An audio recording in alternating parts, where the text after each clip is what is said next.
Alright guys, we are back with Bronze to GM. We're going to be queuing up. We've got our placement match here, and there is a whole ton of stuff that we are covering. Heaps of new info down in the notes. Go down there to Diamond 3, link is in the description, link is in the chat, ! B2GM doc if you want to follow along. We're going back to Bio. We're also learning different builds for each matchup, which is going to be really intense. And so we're going to try, even though there's lots of micro, there's so many opportunities for micro with what we're doing, we're going to try and do pretty limited micro and really internalize the new build orders in terms of the macro, because this is always what you want to focus on. A lot of people, they try to learn a new build and they get so focused on the micro, the distractions, they never get to the point where they actually start fixing up and their build order. They go, oh, what's next? Oh, what's next? And I go, wait, how do you not know this? You've played like 50 games of this build order. And they go, oh, well, yeah, I've been staring at my units the whole time, trying to get better at that. And the thing is, that's not the right way to do it. You need to learn your macro first, guys. So that's what we're gonna do. We're gonna be playing against Trogdor here. We're gonna be doing a bio mine build to kick things off. So let's scroll down me notes. So it's gonna be bio mine. If our opponent goes roaches, we'll swap into siege tanks. But basically the same build order either way. So you always go barracks, gas, very standard opening as always. Some of these build write-ups in the document are written in excruciating detail. Some of them, like this one, I've been a bit lazy on, and I've just written standard expand into 111 opening. Like, come on, I don't need to write the same thing every time, right? So remember, Terran is modular. You can take a certain opening, plug it into something else, and it's the same, largely, right? But I've written down what the barracks does, what the factory does, what the starport does, all that sort of stuff in the actual build order, okay, guys? So, first of all, notice we've got 16 on minerals, we've got the 3 on gas, the rest on minerals. Let's rally this 19th worker down there, and we're going to go Reaper and Orbital. Reaper and Orbital. Now, this guy is going to check, is there an expansion up, and then come back and mine from the natural. This guy is going to build the command center, and this can rally back to the minerals.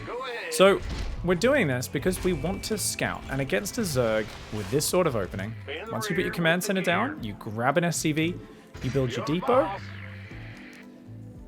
and then that guy can go here to build the factory. And you're going to queue up a SCV, drop a mule, build a marine. Always the same. Now, because we see the hatchery is finishing as our Reaper pops out, that means standard hatch first opening means the Reaper goes across the map. Now, if that wasn't the case, as this Overlord comes in, so let's rally our Marine towards it. If that hatchery was any later than that, we would leave the Reaper at home to defend the incoming Zerglings. So we're just going to go after that guy, build a reactor. And guys, it's time for Reaper Micro. So we have 10 seconds we're allowed to Reaper Micro. So we're moving, shooting. We get one, and then we pull way back because we've got a macro, right? So let's get our second gas now. Grab this guy and tell him to go to the minerals. Looks like my opponent hid their Overlord on the pillar, so we can bring our Marine back up. Now we can just basically queue my Reaper to check if there's a third base. So I've queued him to go there, then over here, and then back. So we're just saying, hey, did my opponent take a third? The answer is yes. We're putting 2 workers on gas over here. We're going to swap these as well as put down a starport. Now, what are we opening with, guys? We're opening with a 1-1-1. So we're building Hellions. We want to start those straight away. We're going to rally to the natural because we're 16 plus 3 plus 3, right? We're fully saturated. And there's a queen, so we're just going to pull that Reaper right back.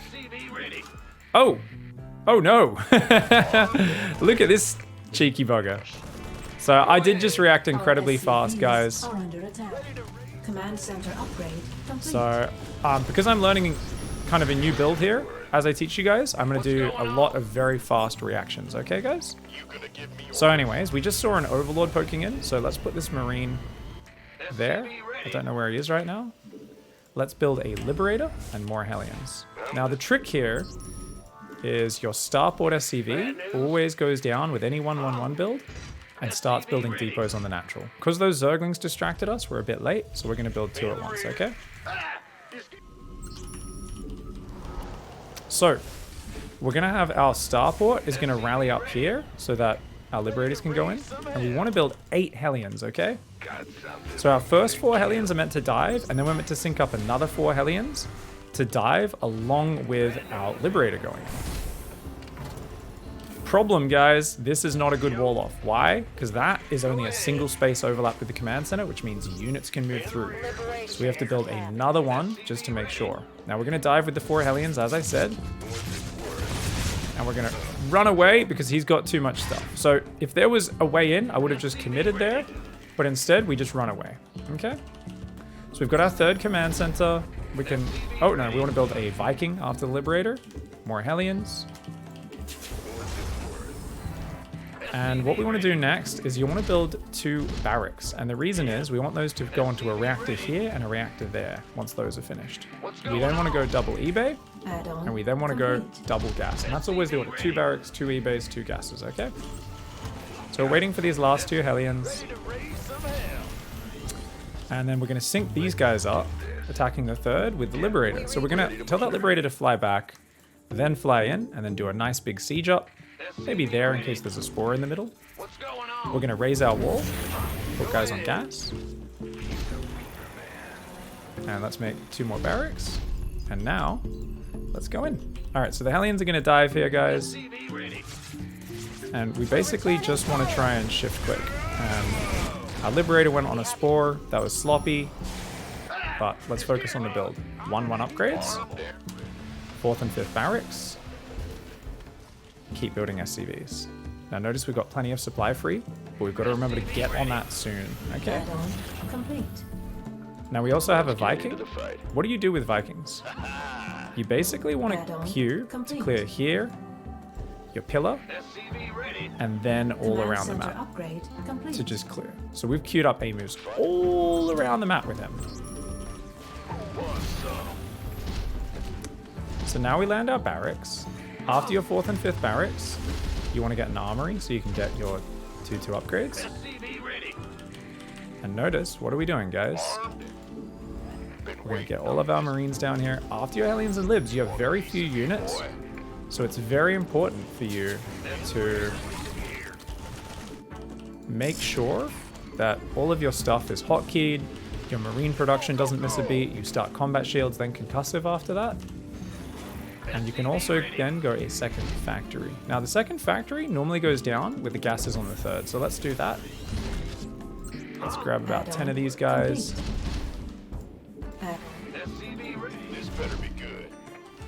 We're queuing up lots of Marines right now because we got reactors. Remember, these build in just 18 seconds.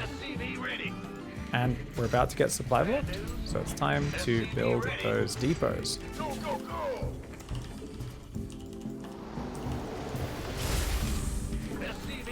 We're trying to build medevacs as well now. Putting guys on gas. And once these guys are finished, we're going to need extra walls out here. And because we're supply blocked, we might as well start that straight away, okay? Now, at this point, you can see that we're kind of like in this odd scenario where it's like we've been defensive for a while. So as we get better at our build order, this should be really nice. Now, what you can do in the mid game is if you're worried about, say, mutas, you can drop a scan. And we can go, oh, my opponent's playing Hydra Bane. Okay, cool. We can stay with this composition against that. We don't need to get too fancy. We're just going to get the 2nd factory. 2-2 upgrades. Oh, looks like Vikings going in. Doesn't matter. No worries. So you want to always leave the inside of your wall down, outside up. All right. Cool. Now notice we're floating a lot of money, so it is time to get our next 3 barracks. Ready for dust off. And let's also do some supply drops. You can get armor upgrades, because that makes your medevacs and your widow mines harder to attack. And I don't know where he took his 4th, I imagine this one, so let's push that top side, shall we? We can get combat shields. We can get tech lab. Base is under attack. SCVs Somebody get me out of this mess. Always scan ahead whenever you're moving forwards.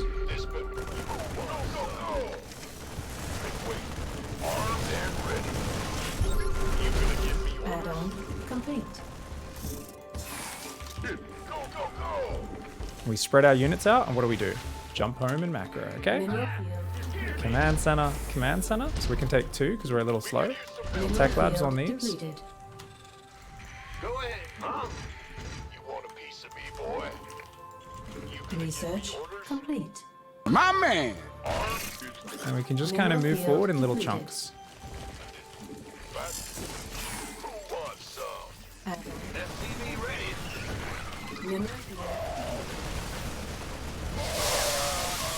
Just try to lure him in. Okay. So. We're going to get drilling claws, more medevacs, tons more marauders as well. Okay. We're going to add both of those command centers to the hotkeys. We're going to grab half of that base and do that. Now, if you're ever in a position like this where you're stalled out, it's really good just to do moves like this. Just tell that to go drop in the main. Okay? And then we could even split push and push the other side, but we're going to actually focus on a one-directional push for now. We've just got to worry about what if he comes across the map. So I'm putting 2 Widow Mines out here, okay? And I accidentally F2'd my units home, apparently. Oh, I got my hotkeys messed up. Okay, that's a thing. So anyway, like I said, this could just drop in there. We don't really care. And you just want to be annoying with drops like this, so we could just tell it to like go drop there. We're not going to micro that anymore, okay?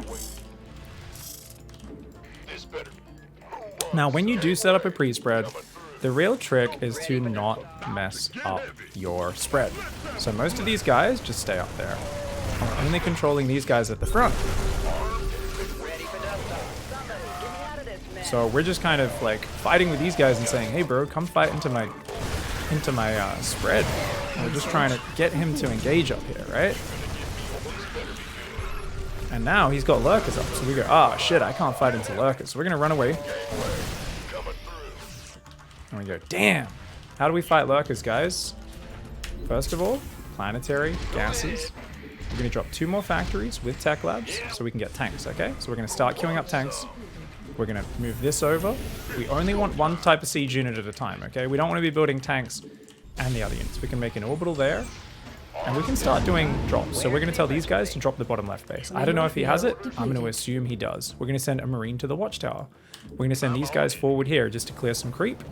And then these guys, we're going to go, okay, lurkers are a siege unit. We're just going to go drop in the back of your base. These guys are still here. And we can keep scanning and go, okay, you know, he's kind of ready. Complete. Command center upgrade complete. And we're just kind of going hands off a little bit. Obviously, it's nice if we stim these units, but behind this, more tanks, more tech labs is very important. We're going to just stim those. Stim those. Obviously, if we picked up there, that would have been really nice. And we can try to move away if we can a little bit. But I think he's abandoned the front, right? Which means these guys can go in. Those guys are going to die, that's fine. They've already traded well. These guys can now try to move in. And what do we do? Macro. Marauders, Marines, tanks, medevacs. Okay, cool. So let's put guys on gas, put guys on gas. Mineral field depleted. Put guys over there from the natural onto the 4th. Apparently that dropped. Talk to me. We can just queue to go there, tell that to unload. And we're just trying to build another army, and this time it's going to have lots and lots of tanks. And we're not even bothering moving those Widow Mines because it's too APM intensive. We figure that'll be useful at some point anyway. Now if we want to pick up and leave here, that would be very good. So we try to run away. Ready for dust. And we're just going to try and unload that over here and then maybe clear some creep out with it, okay? But at the same time, check it out, our army is growing. And that's important because these siege tanks, which we're now building 3 at a time, because we've got tech lab, etc., is really good. Now, if you can get away with it, whenever you're in a big macro stage, always do this. Try to expand on the edges, but also try to build extra command centers if you can. Now, the trick here is if those just are blocked by a Zergling, they're just blocked by a Zergling. It is what it is. Oh, is that ultras? Oh no. Okay, so let's try and fight his army head on, shall we? Let's see if we can get down here. We're gonna have to cancel this base most likely. We're ready to siege all of my tanks. So we're gonna stim there. Notice I just boxed the front units to stim them. And right now I'm kind of worried about his army coming forward. So, okay, let's grab all of my tanks, unsiege. And we're gonna, because he seems kind of scared, we're going to tell them to all move up as one big clump. Very dangerous. And his ultras are coming, so we're not going to do that now. We're going to siege all those tanks back there. We're stimming our entire army and A-moving it. Our tanks got caught unsieged. Really good movement by my opponent. Thankfully, our Widow Mines saw them. And this is something that you always want to do, is leave Widow Mines peppered around the map, because they tell you when your opponent's trying to be sneaky, when your opponent's trying to get you. Okay, so we're going to push this original angle. More Marines, more Marauders, more tanks, more medevacs. He's trying to run away, so we're going to try and force a fight with him. We're going to stim forward and see if he comes and fights me, because we kind of want that right now. I can't really fight into the lurkers on their own, but if I can lure him into the tanks, then that's good. So if he keeps running around, it's really annoying. Essentially, you want them to kind of fight into you. So we're going to grab those back tanks, tell them to move forward. That base. We're going to lift off. And we're going to move these guys down here. Put a tank there. So notice our rally has to kind of defend our bases, right? So let's see if we can land this base up there. We can grab one SCV from our third. We can get that to do that. This command center will burn down. We don't really care. So let's spread our units. And what do we do, guys? Don't run forward and get your shit killed. Okay, he's got lurkers there. Did not realize that. I thought his army might be elsewhere. We're going to grab the back tanks, move them up there. So notice we're staying on the high ground. We're keeping our units spread a little bit. Base is under attack. We're going to come down here with this bio force, trying to defend this base. So control click the SCVs and run them away. Let the bio defend. We can go, okay, back on there, retake the gas, all that sort of stuff. So our opponent, you can see, doesn't really have that many units. There's a lot of Vipers that are going to pick us off. But what you can see is there's not many actual units there. So if we can spread our bio out, it's like engaging into tanks, banelings, any Storm Colossus. If you can spread your bio out, so what we're going to do now is we're going to do select all army, A move, stim, scan. We're just going to let our bio go in. So if you set your army up with a bit of a spready beforehand, when you realize your opponent's very lurker reliant, it can be really huge. Oh, it looks like we accidentally ran on top of a lurker over there as well. So we're going to try and click on that lurker there with the Marauders. And let's run back to our tanks now. I'm building a few more Marines right now because I feel I'm a little bit too more Marauder heavy. I don't really have anything that deals with Zerglings so well. And check it out, we managed to get a base up here. Problem. So we just control click idle worker button. We didn't get a planetary up with it. And that really sucks. Any number of Zerglings would ruin that base right now. So that's not a great expansion. Ready for pickup? Now talk to picking up. So we're still building tanks, more Marines and Marauders because I'm nowhere near maxed right now, so that's very lazy. Should just be more Marines, more Marauders. And you know what we never built, guys? 3-3. Why? Oh, we did make 3-3. I don't know when that happened. We're making vehicle weapons. When we're on Widowmine Medevac, we wanted armor. But once we're on weapons, once we're on tanks, we actually want the weapon upgrades because it actually helps them. Now, if you guys really want, if you're really rich, you can do things like just turn that into a planetary. And it just helps protect your middle production, right? It's actually totally worth it, man. Ready for dust off. And we can just keep pushing this angle all day, or we can go, wait a second, this is kind of the new area that's important to deny. So it's really up to you how you want to push in that regard. Do you just try to say, oh, I'm just going to push towards the natural here? Or do I change angle and kind of pick up and go down the bottom? I think what a really nice solution is, if you just do something like this, you just kind of go, okay, you guys, we're going to steal you guys onto that different key. We're going to go down there and like unload here and then stim in. And then these guys can join this army.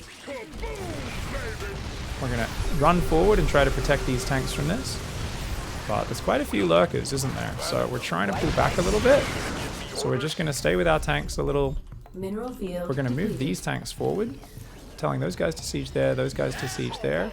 And we're going to spread our units out as we always do. Hold down the Marine and Marauder key. More tanks, more medevacs. And you know what, guys? We could build Vikings as well. So we could jump on top of that.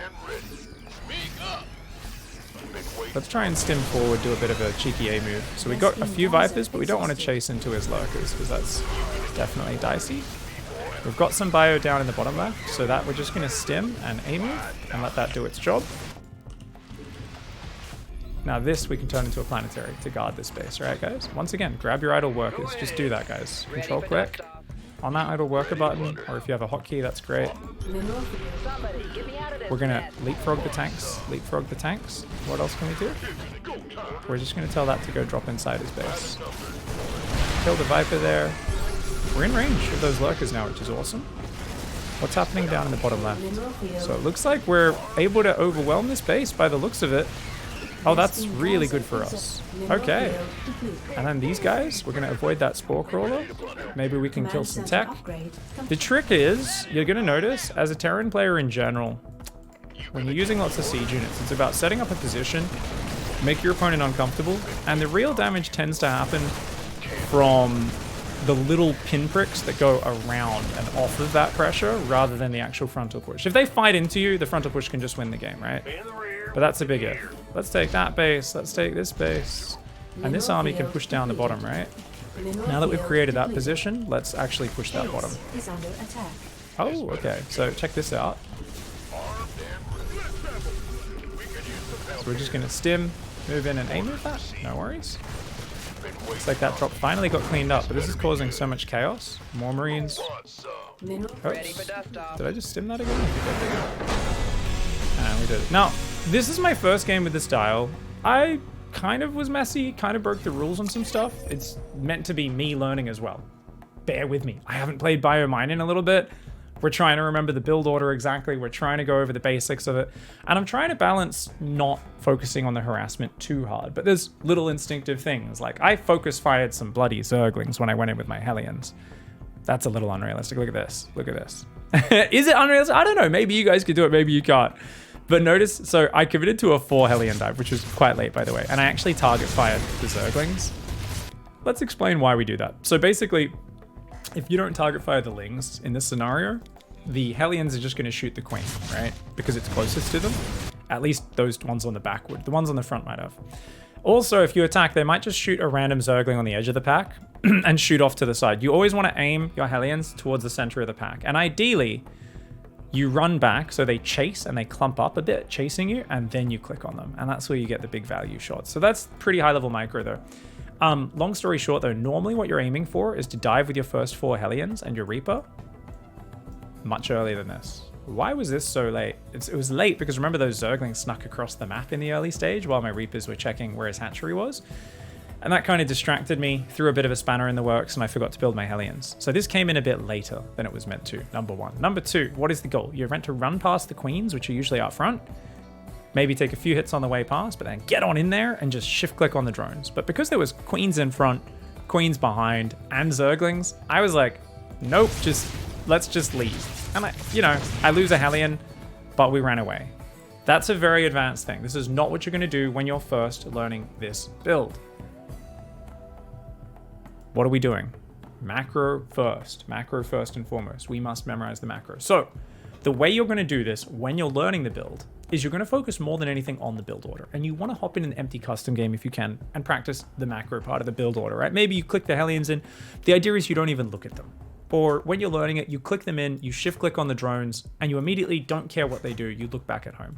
The Liberator and the next 4 Hellions, at some point, you'll click those Hellions in the third, you'll siege the Lib on the main, and you'll maybe shift click the Hellions on some drones, and then you'll look away, and you'll go back and do your macro. And all that really matters is, are you getting used to building those units and sending them in at a certain time? And then, can we continue from there? So let's tab out. And first things first, guys. First attack timing, 4 Hellion Reaper dive. Benchmark. I think we should hit, I don't know, let's say 415. Question mark. We're going to come back and touch on that, okay? When did my 4 Hellion Liberator combo go in? Let's check that one. So it looks like this one. Let's not even, actually, it was 440. Game 1 hit 440. Sorry, not 440. Was it 440? It was pretty late, whatever it was. I think it was 438, wasn't it? Yeah, let's say 4. Yeah, it was 435, pretty late. Okay. So what we're doing is we're benchmarking when these hit, okay? Game 1, when did we hit? This is something you guys can do to just get a good idea of are you improving? Are you being successful? Are you getting better game to game? And this one, we queued it up. So the Lib and the Hellions hit 545 in the mineral line, right? Okay. So we can improve these timings 100% for sure. Awesome. So you want to write these things down so you can see how you improve game to game. All right. So let's look at the actual build order though. So our wall off was shit. So here's a tip, guys. Notice the command center. Remember, this was a shit wall off. Always start one depot on one side and then one depot on the other side. And then it's much easier to put your command center in the middle and then one final third depot to finish the wall off. And that works on most maps, right? Some ramps are a bit bigger. They need an extra depot, but it shouldn't be like this weird ass wall off that I had. Okay, guys? So it should always be a depot on starts on either side of the wall off so you can get that double overlap. What do I mean by double overlap? Well, this is the command center, right, guys? It is a 4x4. Is it 4x4 or 5x5? I think it's 4x4, right? 1, 2. I actually don't know how big it is. Either way, a depot is 2 spaces. Might be 5x5 actually. So basically it's a big thing, but its corners are curved. Hatcheries, Nexus, command centers, the edges are curved, so units can move through those curves. So you've got to have a depot. You see how this depot is sticking out above the command center, which means it's only got one space overlapping. Therefore, it is not a wall off. If this depot was down one space right here, then nothing would be able to pass between it and the command center.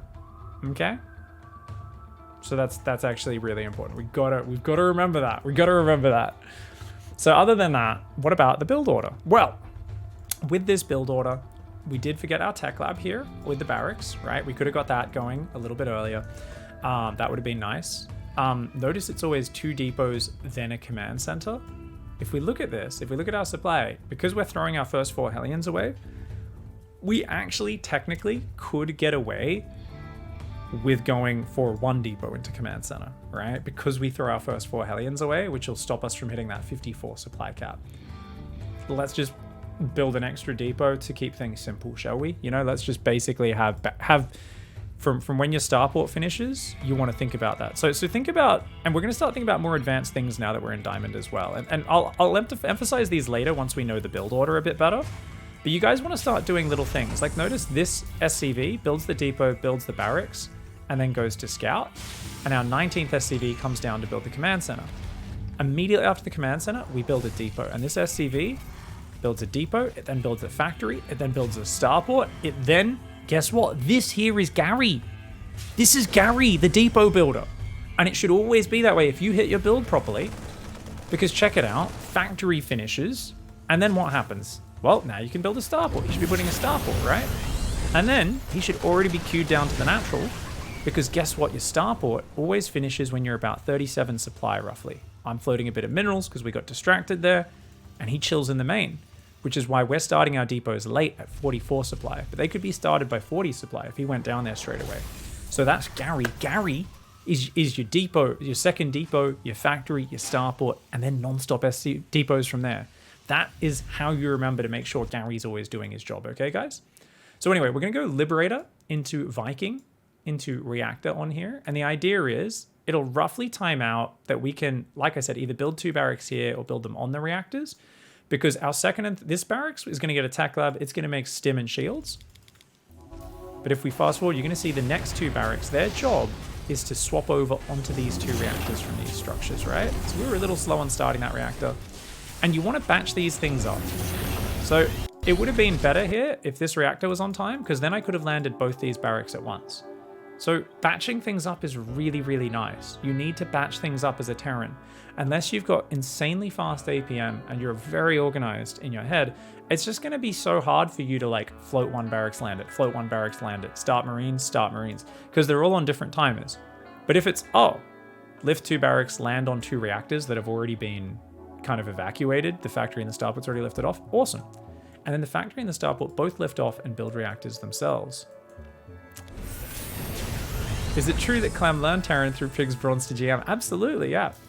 Yeah, Clem was 6 years old when I did my first Bronze to GM, guys. And yeah, he actually has, he's actually credited me with being the man that he is today. So yeah, that's a true science fact, Twitch chat, yeah.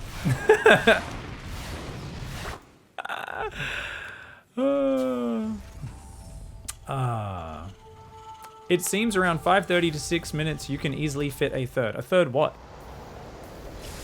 Command center? The command center should be starting about 4 minutes 20, guys. About 4:20.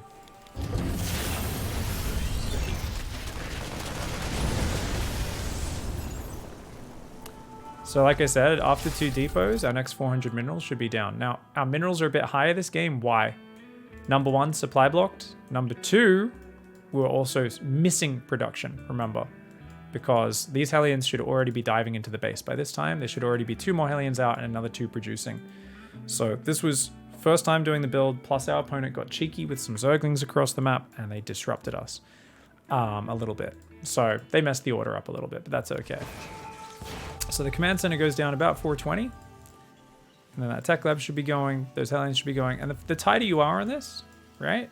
No Viking producing right now. Because we're doing a build we're not used to doing, and we're talking you guys through exactly what we're doing.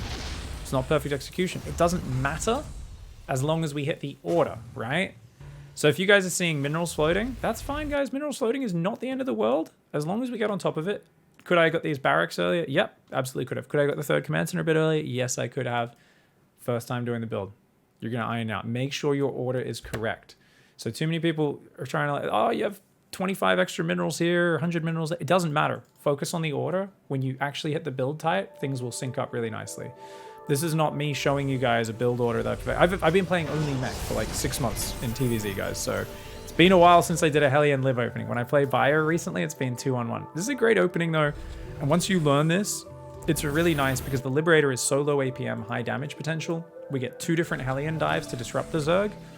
One which is paired up with the Liberator.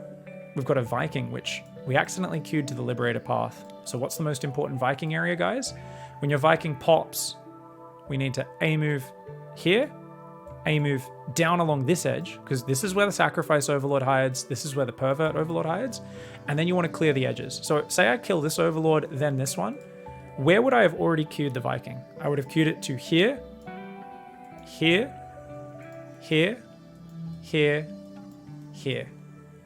Why? Because that's basically cutting around the territory of the Zerg without walking over creep and getting myself killed by queens. Now, you don't know exactly where the queens are, where the territory is of the creep. So sometimes your Viking will skim over the edge of creep, but you kind of just want to go around the edge, and that kills any Overlord spotters they have on the map. Kills Overlords on the edges, which if they don't replace them means your drops get in without getting spotted earlier as well. Now, I actually saw this Spore Crawler and I purposely didn't reposition because I wanted to emulate you guys. When we're first learning, we don't want to micro that. As we get better, we will always micro the Liberator. As it goes in, check that it's not sieging on a Spore, right? Notice my Hellions, I just shift-clicked them on the drones and looked away as well. I don't know how much I killed this game, guys. I have no idea. Looks like I got my opponent down to 38 drones, so, you know, that sounds pretty good. Point is, focus on your build first. We'll focus on the micro later. But yeah, so it's 3 barracks. So second and third barracks, well, third command center, then second and third barracks, then double eBay, then double gas, which, yes, we misclicked those SCVs, then fourth and fifth barracks, then armory, and then we go second factory and third gases at the same time. Actually, sorry, no. We don't need those third gases. If we're playing heavy tanks, we would take those gases. Because we're playing Biomine, we actually do not need the gases on the third base, guys. So that's something where I took those gases this game, and they ended up being handy when we swapped into tank reduction, but we didn't need to get them as early as we did. When we're playing TVP or TVT, we'll take those gases because we're more tank heavy in those matchups at the moment with the style we're doing. Yeah. Awesome. In terms of actually pushing, because the build wasn't tight, when did our first double medevac marine pressure hit? It didn't. Look, I was even supply blocked when my first medevac was trying to start. So, when did my first medevac pressure hit? Game 1, we didn't even hit the double medevac. There should be 2 medevacs with marine, stim, 1-1 upgrades, and combat shields hitting. Probably, we could hit 6 minutes 30 if we're super pro, maybe 7 minutes. And we don't go out until like 9 minutes this game. And this is basically us just starting a parade push, right? So we could write that down as well. Game 1 missed this timing entirely. Which is good, root for improvement. This is what you guys want to do. Because we're teaching you guys so much stuff at once. Like Diamond is expansive now. There are so many different things we can talk about. Just take it step by step. We're just going to improve this little bit by little bit, okay, guys? Game 1. So when do we get the edge of creep, I guess, is what we should look at here. 9 minutes. Okay. With 3 Widow Mines. I guess we can just look at our total unit count. 9 minutes, 3 mines, 72 SCVs, 44 Marines, 2 Marauders, 2 Medevacs. Not really the numbers you'd be looking at. You'd want more mines by now and that sort of stuff. More Medevacs by now as well. But it is what it is. So from here, what do we do, guys? Well, we spread our shit out. We burrow our mines all spread out. Same micro as siege tanks. We use shift to burrow them wherever possible. We cancel the base and we just set up our spread. And then we go, that's cool. I've cleared some creep. It's going to take a while for that to recede. Let's let it recede. Let's chill. And what did I do, guys? I went home. I built tech labs on my barracks, right? So we had 2 factories, 1 for drilling claws. So we can build now 3 Widow Mines plus drilling claws at a time. 3 more barracks with tech labs. Unfortunately, a Zergling killed an SCV, so we have to replace that. And then we take our 4th base. Now, I had so much money. I was like, let's build 2 command centers in case this one gets canceled, because obviously we can't really defend it out there on location. We're just crossing our fingers, hope it gets up. And there was points here where I'd grab a little chunk of bio and I'd kind of stim it in. And I didn't do any fancy stutter stat. Obviously, it would be good. The idea is you should go in, bait them in, and pull back into your Widow Mine bio spread. And if your opponent goes for an engage, what would I do in that scenario, guys? I would select my army group. I would press stim. And then we'd aim. No! Don't A move because your units will clump up. Just press stim. If your units are spread out pretty well, good. They will do an okay job. The biggest crime most Terran players have is controlling their army. And they just handicap themselves by trying to control their army too much. And what do you do every time you control your army? Every time you move it around as a big blob, it clumps up. I accidentally selected them all there on the same hotkey with these other guys. And I was like, oh shit, I just messed up my pre-spread. Fight the urge. Fight the urge to do that, guys. Just, you gotta fight against that urge, okay? So we start queuing drops in. And because we've got a lot of economy, we don't really care about what they do. It's nice if it's like, oh, he's on it, we'll just like queue it to drop somewhere else.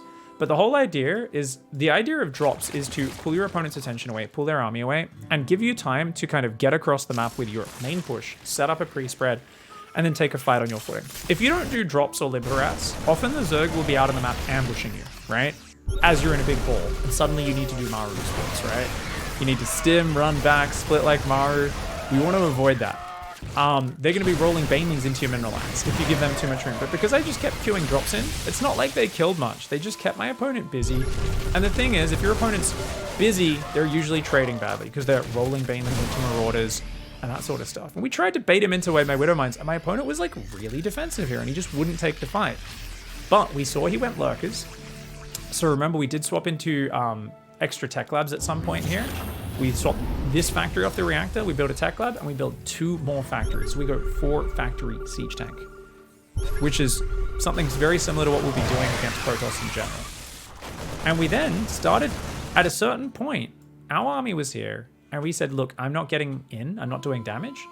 We'll leave a chunk of army here, and we'll just grab units from my rally, drop them, grab half of the army up here, drop it, just tell them to start branching off. Because the thing is, if the opponent doesn't deal with you in their territory, look at what this has done to the Zerg's vision.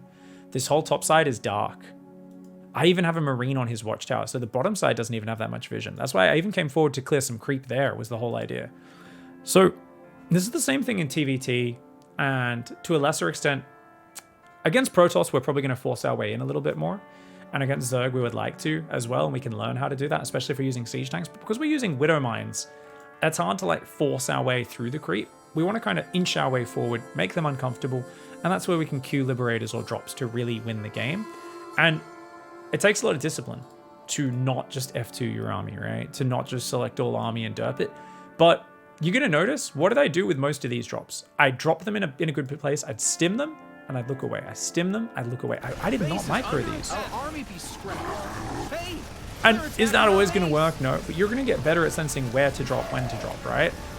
If I hadn't done my push, I just picked up and moved across the map, he would have seen this miles away and been underneath. Even though Creeper's still on the floor, Zerg has no vision because the tumors are gone. Absolutely, it's the tumors that give vision, that's right. They're attacking our base. Yeah. And that creep is actually mostly gone. It shows up there because the Zerg hasn't even seen up here for a long time. So on the Zerg's vision, it's there, but that creep's receded a long time ago. Now, this was a pretty ballsy engage, the one that I do here.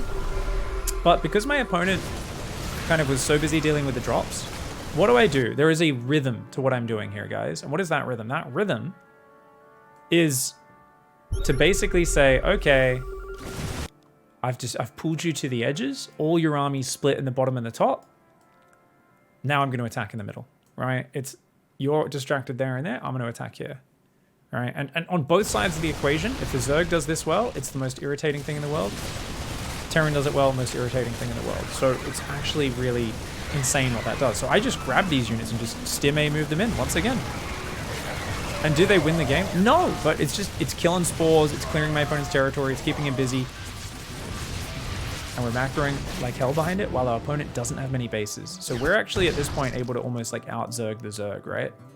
I grab this drop, which my opponent never cleaned up. Now, what's the big problem my opponent's running into here? Well, my opponent actually has multiple control groups, but you can tell in the chaos that even though they've got multiple army groups, it feels like their whole army's pretty much just running around on one group, I think.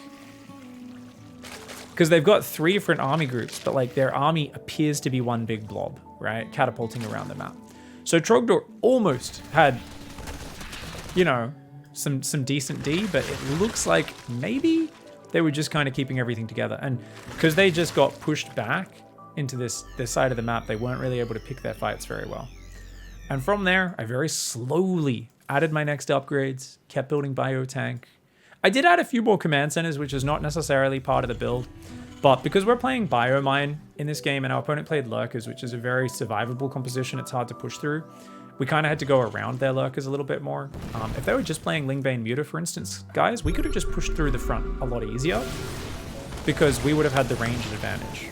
Lingbane Muta is like a melee composition, right, where we've got a ranged army.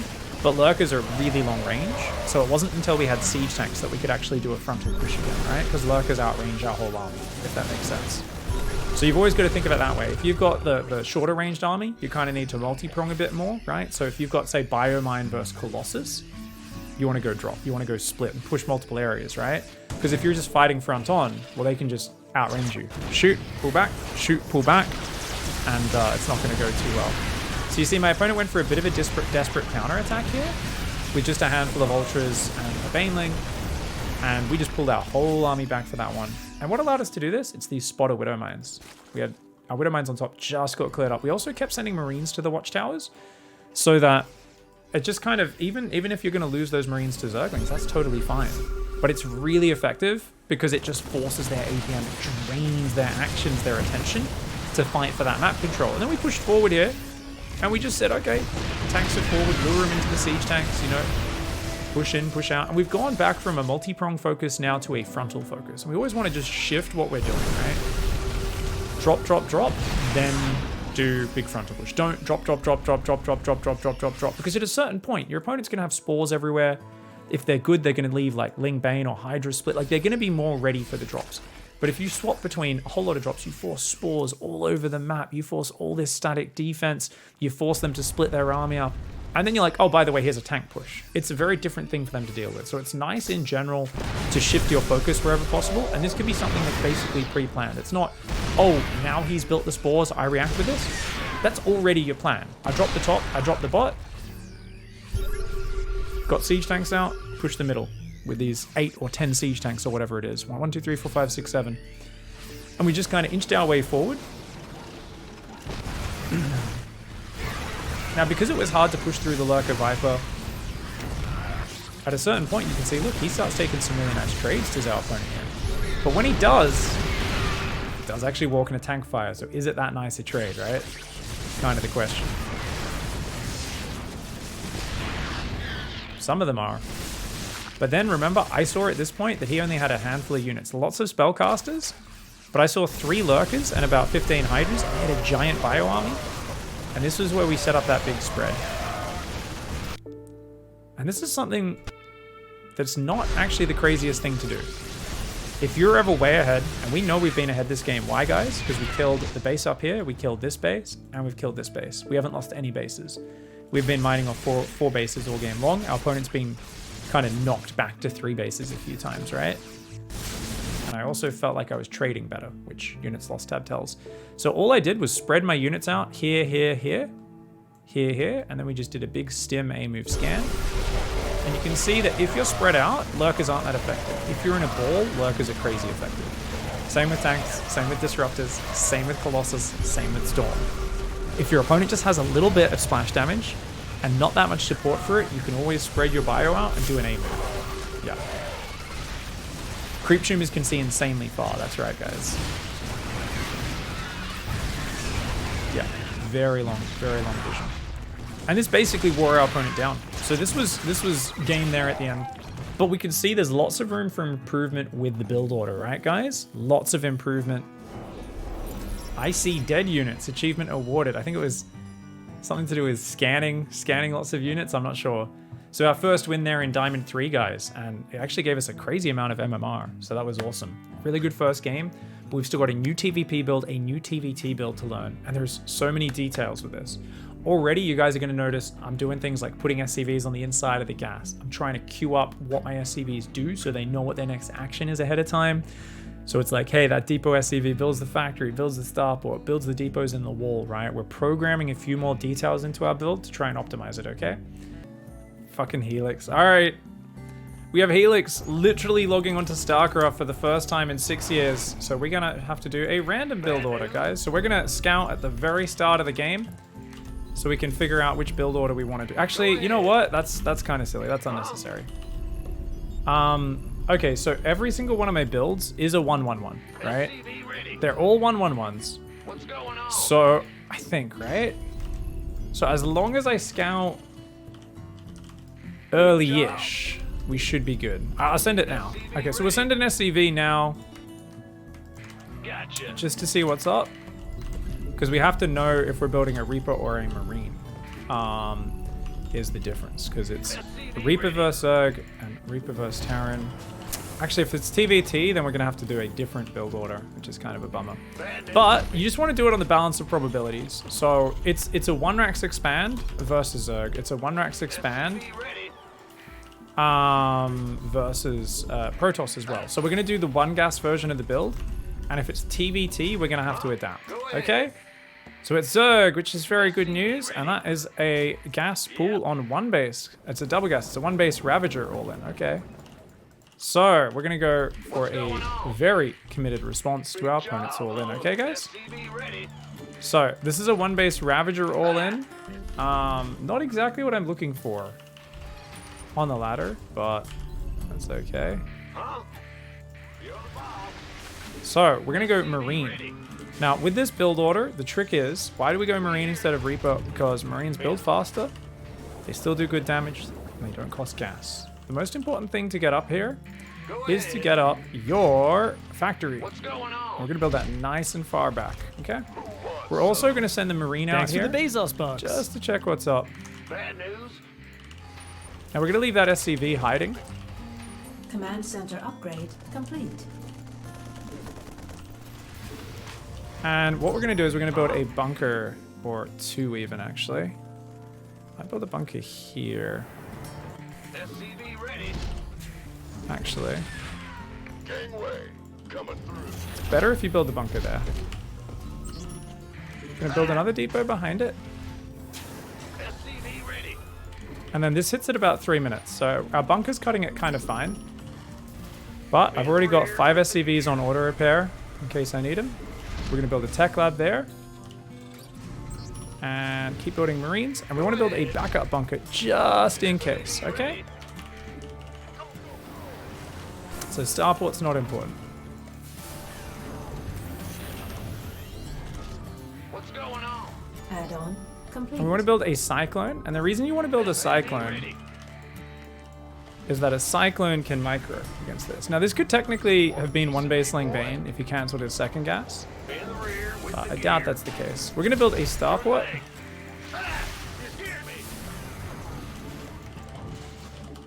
And 1 more depot.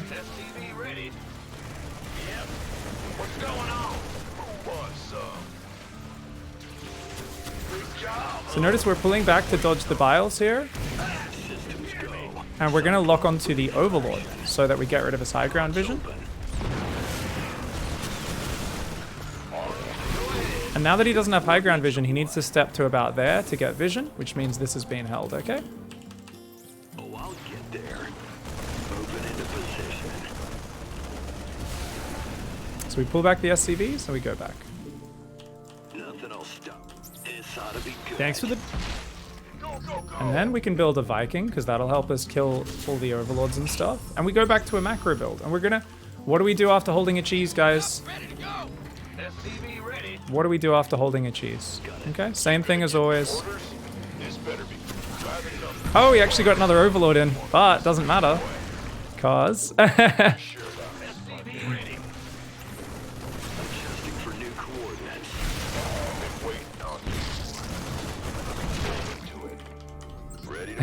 Because that's why. So we can sell both bunkers. We know he hasn't expanded, so we can just chill. And yeah, we can now build our command center. Oh, hello. Okay, this guy can go there. We can get our reactor up. So the trick here, if you ever see double gas on one base, is it's going to be a one base roach roll in. Lift the barracks back. Build a bunker there, only build marines, get a second gas, make a cyclone, and then siege tanks. Putting the tank on the edge was dangerous, but I did it because it's fun. And behind this, guys, we can harass with our cyclone, we can do a lot of different things. Let's try and get 3 barracks up. So we're going to build a tech lab there, build that there. We're going to build reactors so that we can get 3 barracks going. Now you might be like, well, shouldn't you go to your normal game plan? Kind of, but adjusted. And notice we sent the Viking hunting for Overlords. So how do I mean adjusted? What exactly did we adjust here? Well, we're going to get the production up off 2 base rather than 3 base. Why? Because he doesn't even have an expansion. There's just no need for a 3rd. So if you think about it, we're going to go single engineering bay. We don't need gases on our natural because we already have so much banked up. And we're just going to build tanks. Why tanks? Because we know he's on roaches. So obviously we need the units to stop the roaches, right? Now, do we want to build depots? Yeah, for sure. Once we get a bit closer to being supply blocked. So these guys can all go down there. Oh, he managed to take the Viking out. Very cute. All right, Cyclone's going to go out for a bit of map control. We can lift that off, put that there.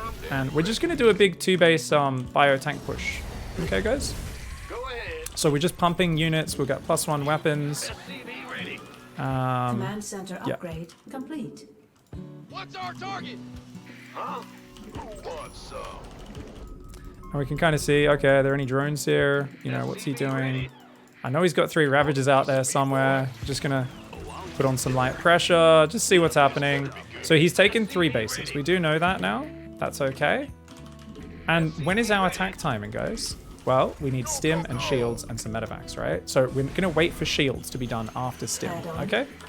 So if we think about it, we want to just have as much marines, as much tanks out by that point. We forgot to build those depots, so we'll use a supply drop, but we don't have energy. See, I'm checking the energy. So we're just going to have to be slightly supply blocked for a little bit here.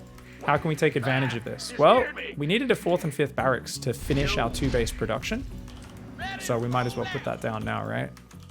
Take advantage of our miss macro there. Now, I'd normally always have had extra gases by now, but because we have so much gas left over from the early game, I'm not bothering with it.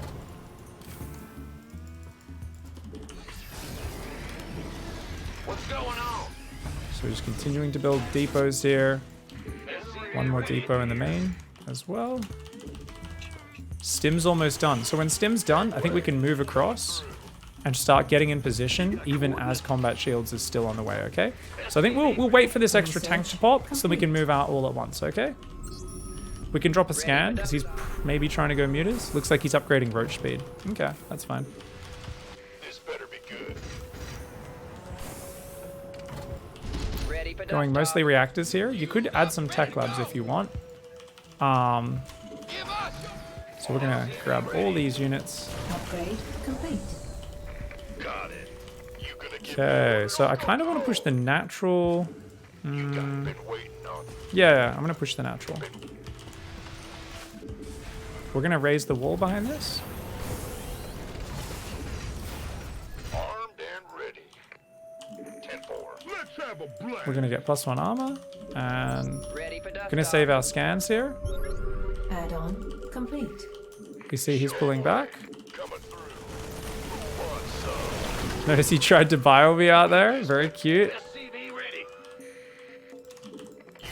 Picking up or dropping off. So we want to stim and get out there so we can't buy all the siege tanks. That's the whole goal. We see he has just so few units that it's not really much he can do. Research complete. We're going to siege the tanks. Send some guys back there. Lots of overlords to kill, so we can kill those. Can grab those guys and go in the third base.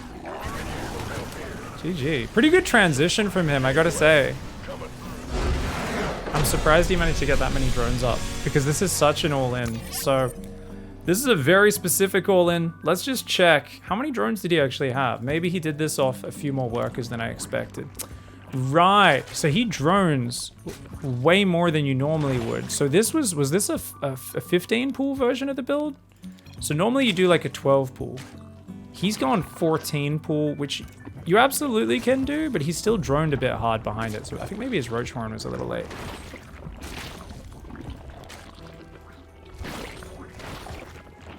No, his roach horn was pretty on time. I'm just surprised he squeezed so many extra drones out here, I guess. I guess because he built the yeah, so the thing is, he's only got 2 lava here. He has one lava short. He should be building 3 roaches right then, the moment the roach run finishes. So he did misjudge it just slightly.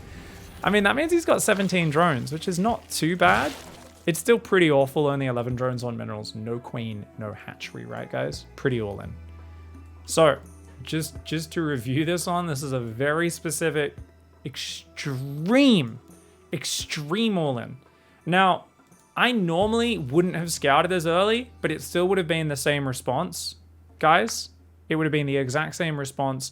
Obviously, just I would have had already committed to the Reaper a little bit. So if you scout after the SCV, after the barracks, the problem is I would have already started the command center by the time I see, oh shit, he's on 1 base. Oh, he's on double gas. And so I would have spotted that. So the Reaper pops out at 1:58. I would have spotted it about 1:50, I believe, about this time. Which is kind of like, oh damn, my command center's already started. So in that case, I would cancel the command center and then do the exact same thing.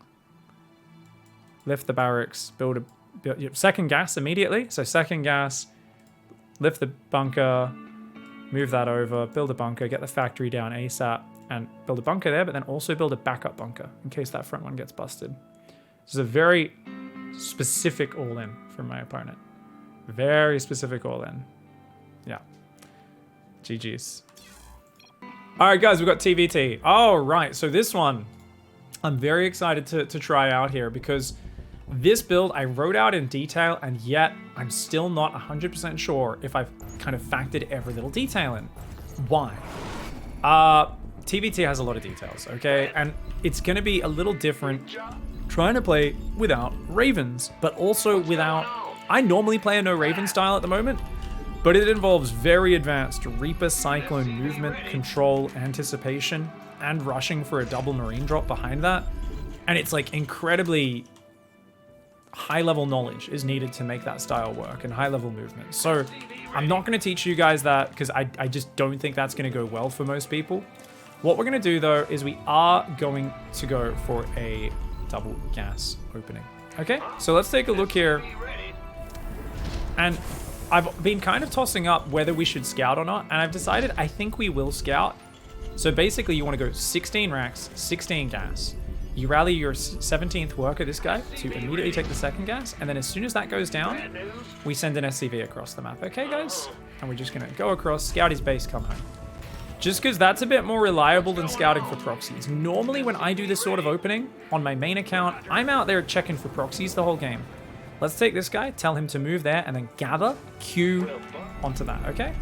Why do we do that? Just to make sure he mines from the inside. Otherwise, if he pops out on the back, it just wastes a few seconds popping in and out of the least efficient side. And we're also doubling up workers now. Look at this, guys. Oh, making sure that we're actually being efficient. So Reaper, Orbital, and of course we can go for a second depot and a factory in a moment. We're not bothering walling off at all, and our opponent is going for a command center. So that's very good scouting for us, guys. We know our opponent is not going to be causing us any trouble. Now you want to pull 2 guys off gas the moment you start your factory. Factory could have been down a few seconds earlier there. And we're going to go across the map and try to pressure with our first Reaper. Okay? A lot of people suck with their Reapers, so I know some of you are going to want to stay at home. We're just going to aim move to here, and we'll try to jump up the ledge and see what we can do. Normally we'd look for the SCV on the natural, but in this case this will do. Now your depot SCV is going to go to your natural to build that. Queue up extra SCVs. Your factory SCV will queue up here because he's going to build a depot up there, okay? SCV ready. Huh?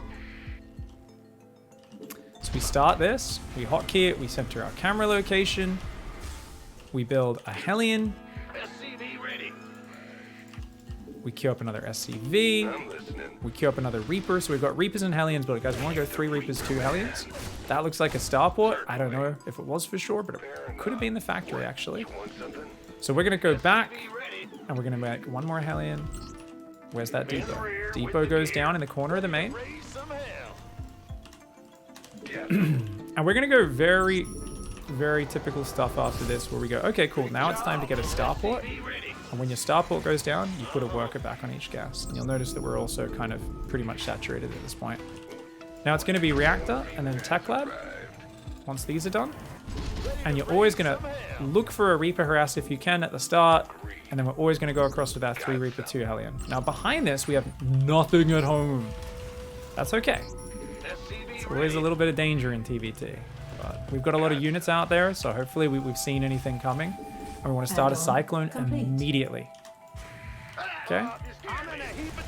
And he's got a bunker very far out, which is surprising. So we're going to try and run past that. Because our opponent is building a wall off. Add-on complete. So notice we're targeting the actual units that fight. And we're trying to do a bit of stutter step here, and he's let me into his base, so this is game over. We're not going to keep microing that. We want to go reactor on that, and we're going to go tanks next. Now your Cyclone should always defend your main base, okay? Next up, we want to go 3rd command center, because we are playing pretty solid big macro boy build. We're going to build it up there just so it's not in the way of our barracks, okay? Now, I let my units get surrounded. I could have microed those and killed literally everything. My opponent's build is objectively the most ridiculous thing I've ever seen in my life, by the way. So I'm going to send some Marine spotters just around the edge, 1 on the left and 1 on the right. So if your opponent does insane shit, just check the corners for proxies and hidden bases, okay? Just a good habit to have. So more Marines, tanks, and we're going to build some Vikings, okay? So one thing to worry about is what if there is Cloaked Banshees. So normally I would scan at the 4-minute mark or see off my Reaper Hellion sees and choose off of that whether I need detection. In this game, my opponent's done literally crazy shit. So we're just going to assume that I need detection. We're going to go Engineering Bay just because the build order was bizarre. We can drop that scan now and we can see, okay, it's double factory. There is a starport in the back, but it's 2 armories, 1 at the front, 1 there. So we are playing a mech player. Already suspected this because obviously opponent doing strange things usually equals mech. Been waiting on you. We're just going to keep our tanks sieged. And here is where one of our key pieces of harassment comes in. Unless you feel you need them to survive, we send our 2 Vikings to get ready to harass our opponent. Okay? So we're going to send our first 2 Vikings across the map. And this is actually one of the most surprisingly powerful pieces of harassment that you guys can do. So you want to get a tech lab, and normally I go tech lab reactor, but we're going to go double tech lab in this game. And you guys can probably guess why. It's mech. We want to get more marauders, okay? Now, if you're ever wondering what's out there, we can put Vikings on number 2, Army on number 1. Remember that Cyclone always stays in the main. It just chills up there all game long, okay? Let's get 5 barracks so we can get our full bio squad. Let's keep building SCVs. And we can go stim, shields, and we can build a mixture of Marines, Marauders, tanks. We don't have much money right now, so we're kind of powering. And here's where we do this move. So these guys, that lands there, behind the natural. This lands behind the main. Don't even look at. We'll glance at it, but we're not going to micro it. Upgrade. Just to give you guys an idea of what the sort of damage you can expect off it. So look, that one goes through a turret, but we do see that he's going battle cruisers, and that one's going to cause quite some damage. If you shift click SCVs, that's really nice, but we're just going to leave it. So opponent's going for BCs, so building lots of Viking is going to be really important. Let's take our third base as our natural saturated guys. Let's get these double upgrades and let's go out to the third. So we can go 2 more reactors there since we've already got 2 tech labs. We can rally everything to the third base, drop lots of mules. And let's put some marine spotters out on the map. Yes, sir. Transfer. SCV ready. Go, go, go. We're trying to build. Okay. We're going to run our SCVs away. We can send our Cyclone down here. Attack. The Cyclone locks on and then just runs away. And then chases it. And that's a dead BC. Add-on complete. Now, we were going to be building Vikings anyway, so we're always safe against this. I would actually say my Viking production has been rather inconsistent this game.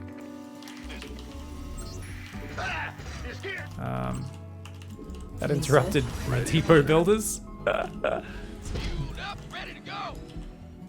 SCV I'm ready. gonna leave a tank there. We're gonna send some guys. Oh, he scanned, saw a tank, and then did that. That's interesting. SCV ready. By the numbers, boys.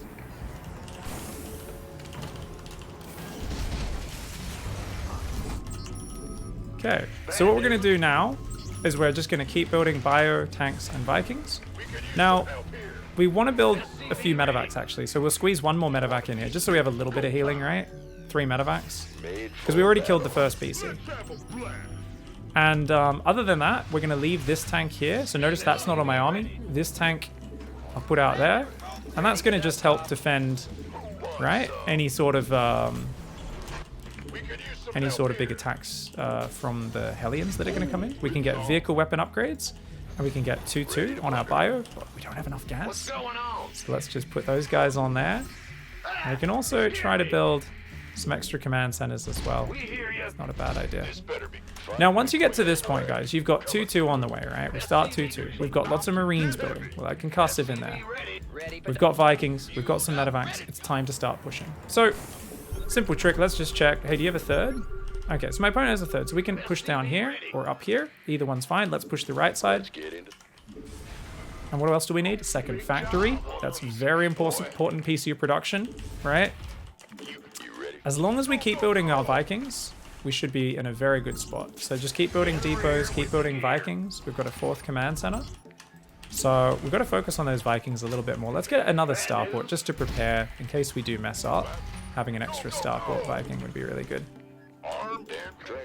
We've got plenty of Marines to back us up, so we should be Mineral okay. research. Now we could do drops and all sorts of stuff, but essentially what we're going to do is just going to move our tanks forward. Notice he's not covering his base. So we can just box everything else, move them forward. Tanks will be in range here. We'll just hold positioning our bio. I notice he's got no anti-air, so that battlecruiser is just going to die. And our opponent here trying to build planetaries, BCs, tanks, trying to turtle up. And just doesn't really have much going on for them. So they've got like a few tanks. They're trying to mass expand. It's kind of your classic mech player. Good defensive units, but there's not real proper macro behind it or anything like that. Lots of kind of niche upgrades like transformation servos, blue flame, high-sec auto tracking. So big focus on mass expanding, good work account, and all the fancy upgrades, but no core actual army, right? There's like 3 tanks and a few Hellions, and was really banking on the battlecruiser and the blue flame doing damage.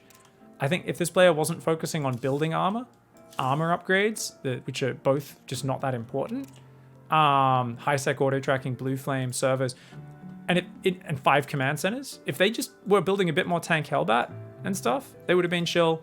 They also didn't need to give up here because they had so many command centers. So they should have been happy to move their SCVs around. But committing to BCs and mech and all this stuff, it's just a bit too much fancy bullshit, essentially, without enough kind of like fundamental, solid, hey, here's a bunch of tanks and Hellbats to defend, or here's a whole pack of Vikings to control the skies with my tanks, something like that. So it worked out pretty well there. And we did get to see how it can go down.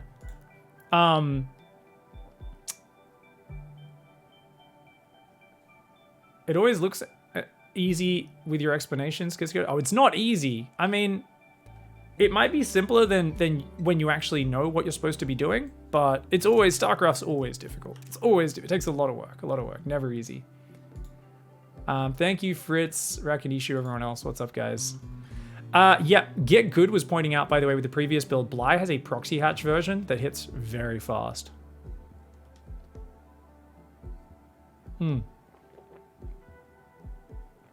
Yeah.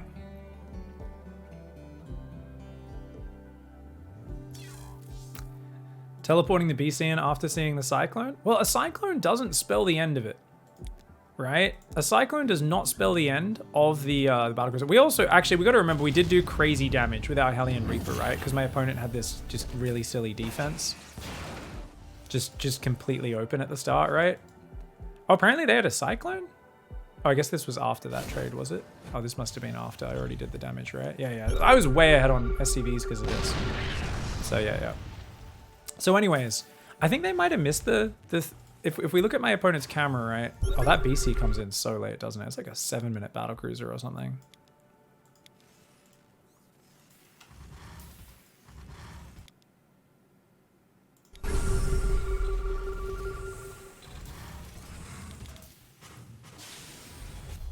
Oh yeah, it was literally like a 7:30 BC. This is such a late battlecruiser, guys. Yeah, he didn't see the scan, the Cyclone. The Cyclone was actually out of the scan. Even if he saw it, a Cyclone doesn't stop a battlecruiser, right? Because it's so fragile, most people lose the Cyclone to it. But if you see it, I would actually say the best bet is teleport on top of the Cyclone. If they don't react quick enough, it's just gonna die. GG. GG. So it's an RTS. Yeah, it's an RTS. Do you switch to Ghosts with Bio? Nah. Ghosts are very complicated units. They're very good, don't get me wrong, but pushing with them is pretty advanced. I'd say for most of us, Ghosts are like an unnecessary tempo loss. And if you really enjoy them, you can get really good with them, right? But I just don't think it's like a solid way to teach most people, because I've taught enough people to know that most people will never get good with Ghosts, because they just don't care to practice their micro and improve their like hand speed and stuff enough, and learn to read fights really well. Ghosts, you've got to be so flexible in how you fight, so good at knowing when to snipe, when to run away. It's a very advanced unit, and it's very, very good. But like against Zerg, we would not be adding Ghosts first Zerg, no.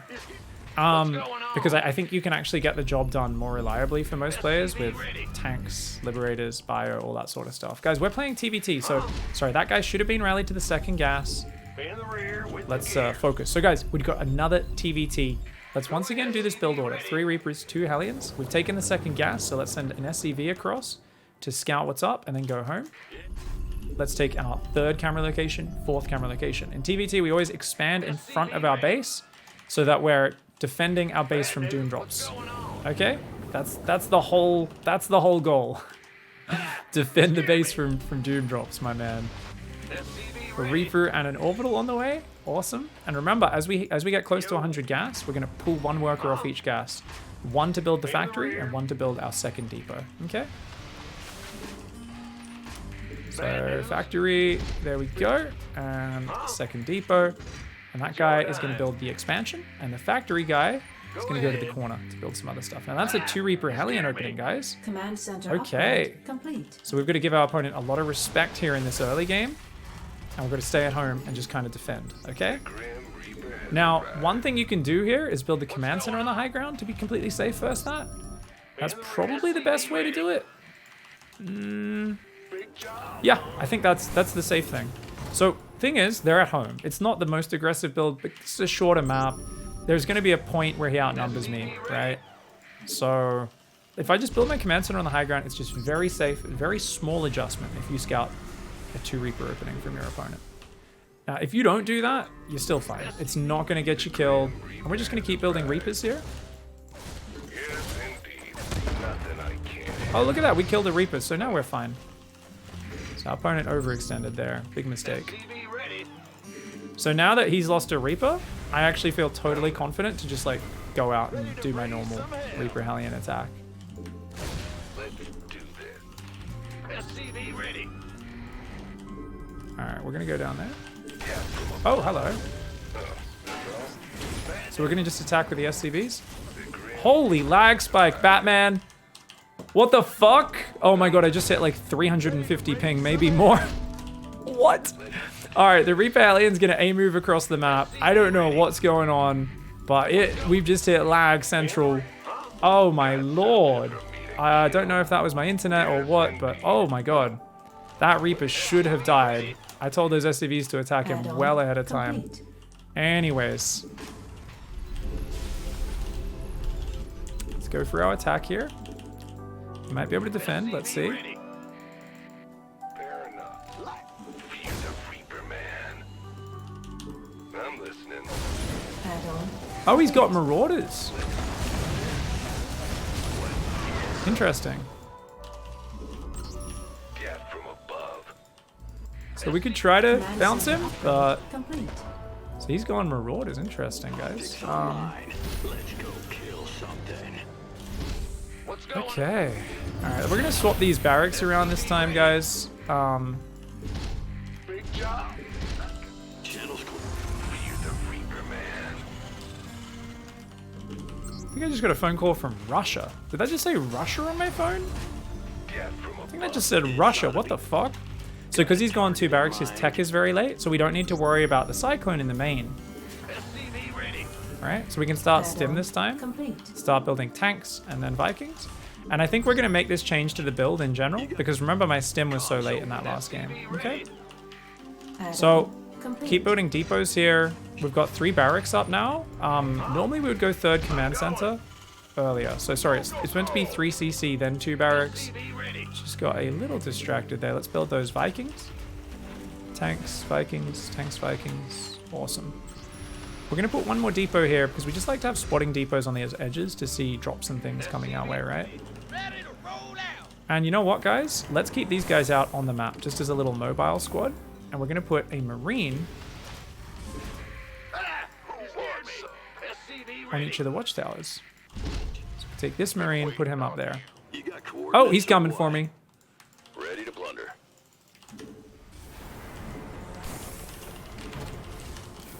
Okay, we just saw a big army.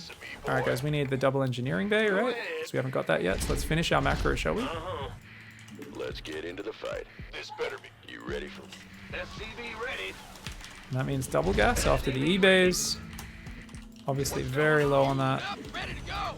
Who wants some? Gangway. I kind of want to put a tank in the main because he could drop up there. SCV So I think ready. we're going to put a tank right in our mineral line. And Channels clear, we boss. should be able to just defend. Because he's got 2 barracks, guys. You got to be real careful at this point in the game. And we're just kind of setting our Vikings up Research. all over to just make sure we're good. Now, because he hasn't actually committed, there's like a part of me that's like, okay, you know, maybe we should go out there. But we don't really have a push timing necessarily. So if we were to go out there, Let's get into it the would fight. be All intercept right. that medevac. SCV ready.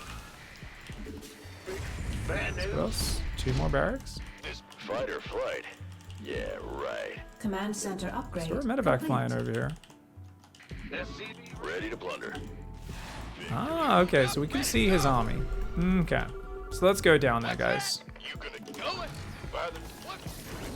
Who wants something? Let's get SCV ready. this fight. Gangway coming through. So we're gonna scan. We'd like to fight him, but because he has a lot of stuff, just gonna spread out. And we spread. That was some pretty advanced micros. Sorry, guys, I shouldn't have done that. We're gonna land the Vikings because we killed the medevacs.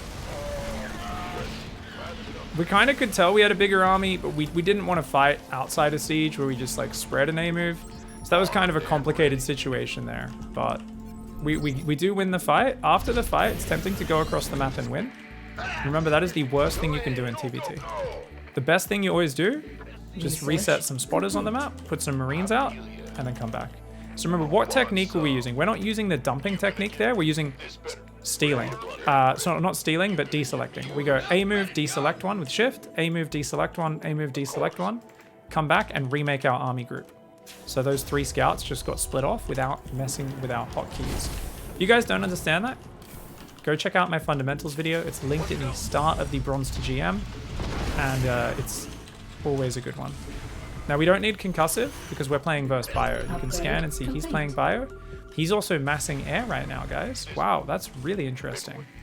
So if your opponent's massing air, that means he's going to get air control off you. You can just stim that guy, clicking him in there. So that means my Viking count, he had way more. We're not going to be able to contest that. So what's a way we can change this to try to get back in that section of the game? Well, what you can do is you can either double down on it or you can ignore it. So what we're going to do is we're going to ignore it. So what we're doing is we're saying my Vikings, when push comes to shove, are going to be useless units. So I'm splitting those off as harassment squads. And we're actually going to swap into medevac production and just build only Marine medevac. Only Marine medevac tank, Marine medevac tank. And we're actually going to focus on winning without Vikings. So we're going to show you guys, how do you change the way you use your army in that sort of situation? Like how does that actually affect things? So we're gonna have double tank, lots of Marines. We have no medevacs right now, or actually just 2 of them.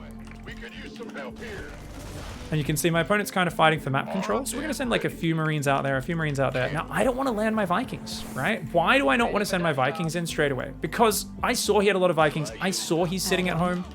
We're just gonna wait with him. This is like a real slow burn harassment, where you wait on the edge of the map, and then you just wait for the time when you think it'll work. We get 2-2 started, +1 vehicle weapons. We're still building SCVs. We're very slow to saturate our 3rd base here. We built a 4th on location. And if you've got your 4th base up, it's time to add the next step. Now, oh, you guys go there, you guys go there. Let's head. There we go. I just de-hotkeyed those Vikings to make sure I don't accidentally select them again. So at this point, I could go extra starports, but because we've decided not to do that, instead, what are we going to do? 3 barracks. That's right. We're going to go 8 barracks, all with reactors. It's going to be sick. And it is going to be time for us to start pushing, right? We can't just sit here forever. So I guess we need what? Maybe just 1 more depot. Get a planetary in the top. Now, I don't really have any turrets or anything, right? That's because I've got map control. Notice we're always A-moving little groups of Marines around the map. Okay? Why are we doing that? To clear up vision. Look at this. So we can win these little skirmishes, right? These guys can run around. Check this. These Vikings queued there to land. These Vikings queued to land there. My main army comes in and is going to just push right up here. My army's bigger than his. I can tell. Just look at the size of it, because he's got so many air units, right? Land center upgrade complete. These should all be reactors. So we can try to stim forward there. We don't want to lose all of our medevacs though.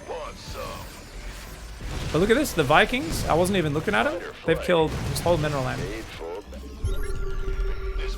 Now we can try to move forward here. We can siege up there, okay, next to the ledge. And we can also Mineral field depleted. we can do things like this. Where you just pick up. If your opponent's like way too committed out there, you could just do things like that, where you just like, oh, okay, we'll just like drop up there. Add-on complete. And be like, oh, okay. Upgrade complete. Stim those. And what are we doing? More Marines, more tanks, more medevacs. Now, look at that. He's going to kill all my tanks here. Well done. Does it matter? No. These guys are all throwaways. Grab the new army, move across to the top. Okay? More tanks, more medevacs. And if you've got a bit of time, what can you do? You can move workers, move those over, build a 5th base. I don't know how that happened. I honestly have no idea how that happened, guys. I swear that's not me trolling. I honestly have no idea how a barracks lifted off and got there, but it did. I think, oh, the bot blocked it, maybe? So when I told it to build the reactor, somehow it... I'm going to blame the bot. Oh, and then we can just stim in because he's not sieged. Ready for dust off. And we can siege those guys up and pull back to your tanks if you're ever in this situation. And you can click on the liberators as well, is really nice. Mineral field. And notice we're killing all the Vikings. And he does have tanks down there. But we've got so many Marines queuing. So notice I just hold down that Marine key. I just built like 40 Marines at once. Mineral field. That's why you saw my mineral bank just disappear. It's really easy to bank minerals in the late game. That's fine. And just bounce around your bases, transfer your workers, because you've gained position. Normally you're not going to get damaged like we just did here, but because my opponent just didn't move the right way to defend, it actually kind of worked. Now we're going to grab our army, reconsolidate it. We can kind of like scan there and be like, oh, do you have a base? He does. So that's cool. We can kind of just grab everything together. And notice my opponent has 1-2. I have 2-2. We're now going to start 3-3 and +2 vehicle weapons. We're going to try and jump on this army because my army is just bigger. So we're happy to just do big A moves when we're this far ahead. We don't really... If we can spread before a fight, limit tank damage, that's always good. Notice we spread out. Box click, stim A move. So what is the spread micro go? Oh, I can't spread. I just have to run my army around in a blob. What's stopping you from doing that is not mechanical skill. It's your inability to make a decision. Okay? If I want to spread, box click, stim A move. Now, why was that not a good one? Because they clumped there and there, going around the terrain, right? So that was dangerous where I went there. Where it would have been better if, say his army was back here there, I actually said, well, there's a piece of terrain there, so let's actually spread properly. Let's go. You guys go there, and you guys go there. So you're actually going to attack through the middle of the wide open areas, there and there. Right? That would have been a little bit better. They'd be a little more spread out. And they naturally will form a big old arc. So yeah, GGG. So this was interesting because my opponent went into Marauders, and we were kind of really respecting that and quite fearful of his army. Simply because why? Because we were building Vikings, right? At this early stage. Now, I do think we could have sent the Viking harass again, but remember our previous TVT, we didn't send our first two Vikings. We did send our first two Vikings to harass. This game, we didn't. So if you're ever feeling under threat, in this game, the guy opened 2 Rex Reaper into lots of Marauders. I was afraid of getting stimmed on top of. Turns out he didn't have stim, but I was afraid of that. So I kept my Vikings at home. I was like, what if he has a fast drop coming in? And I decided to play really careful, but I easily could have just turtled up with the tanks and the Marines, tank in the main, tank everything else there. And I could have queued those Vikings across. One to land there, one to land here, something like that, right? So that could have actually been really awesome. Other than that though, we did change our build order a little bit. So we've got to remember, it's easy when you're first learning a build to overreact to things, and that's bad. We should not have been building the 2nd and 3rd barracks this early. Now, when should we swap the barracks over? This is something that needs to be programmed because we do want to swap the barracks onto the factory tech lab. Maybe after it builds a cyclone, or after it builds a cyclone and a tank, depending on, you know, how we feel in the game. So the thing is, the cyclone, very important for safety. Tank production, very important for safety. But at some point, we do want to make sure this barracks does start building stim, because then it's going to make shields after that as well. But if we look at our build order, let's go there, let's check it out. Let's check it out. Where's our TVT build? This is it. Okay, cool. So this is probably the loosest write-up of a build. 3rd CC should go down probably about 4 minutes 20, I wrote. Wait. TVZ build. Where's my TVT build? TVT must be above that. Here we go.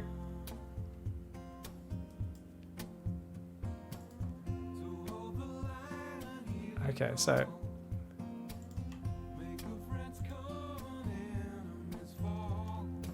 Okay.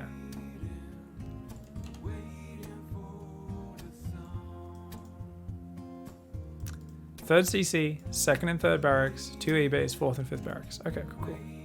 So,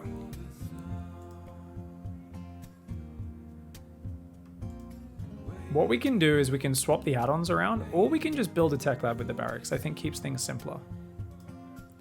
So if we build a reactor, let's say we build, I don't know, 8 Marines, lift off and build tech lab. Stim plus shields plus marine production. basically we're just going to add a little marker. So it's like, hey, it doesn't have to happen that early. But yeah, before these extra barracks come down, because normally we want to go 3rd CC, then these 2 barracks.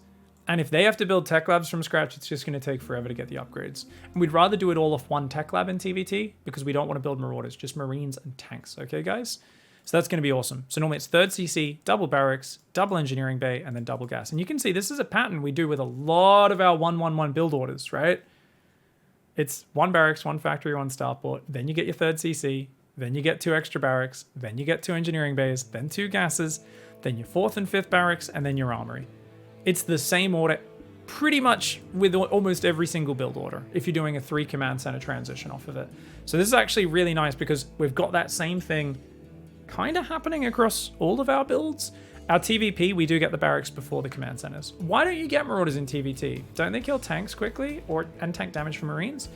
So the problem with the marauders is their damage is really bad against the marines, and usually your marines are fighting enemy marines, not siege tanks. So unless you're playing mech, where there's a higher chance of them hitting cyclones and tanks, they're not going to do any damage essentially. In a marine against a marine, like a marine is doing way more damage than a marauder is for its cost and whatnot, right?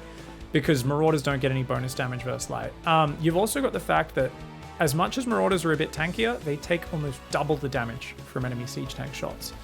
So part of the reason why you want marauders against mech is the fact that they don't get wrecked by blue flame hellions, whereas marines do. So the problem is if you go pure marines and marauders kind of get wrecked similar amounts by siege tanks. Marines because they're smaller and more fragile. Marauders more because they're just armored, so they take almost double the damage. But the marines can get blasted by blue flame hellions, whereas marauders can't. So, was this, what matchup was this? It was random? Another random player. Okay, so once again, guys, we're going to just play on the balance of probabilities and say, look, if this is TVT, we're going to maybe have to play a 1-Rax expand and try to play our normal build, but from a different opening. But otherwise, the other 2 matchups, it should be totally fine, as long as we scout nice and early on 17 supply, which is the timing that we would be doing it up against a, Protoss player, right? Which is the slightly earlier scout than we would with a 1-Rax expand against Zerg, but that's okay. So we're finding the most one-size-fits-all build order, which is 16 racks, 16 gas. And we'll send this SCV across the map to scout. We'll go 3rd base up there, 4th base there. Go ahead. So this guy can go do-do-do. Roger. Figure out what we're up against. SCV ready. So notice we have Army 1, Let's go. Army 2. So we can easily tap between those 2 SCVs, double tap to jump between them. Now, SCV ready. we do need to know, do I build a Marine? Because if it's Protoss, I want to build a Marine. But if it's Zerg, we want to build a Reaper, and it is a Zerg. Who appears to be going for a 3-hatch before pool, because we just saw a drone going out real early. So we got Orbital and Reaper on the way. So the Reaper, oh no, it's pool, there is a pool. Okay, that's interesting.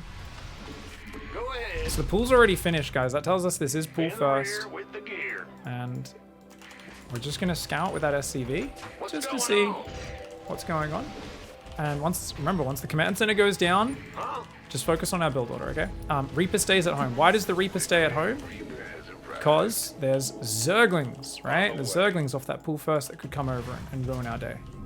However, our opponents build a very quick 3rd hatch and the gold. So that's definitely a problem. Now, we could definitely do something very fancy to take advantage of that. I kind of want to. Factory and reactor go down. I want to build a bunker behind it, but I'm going to resist, guys. I'm going to resist the urge to do that.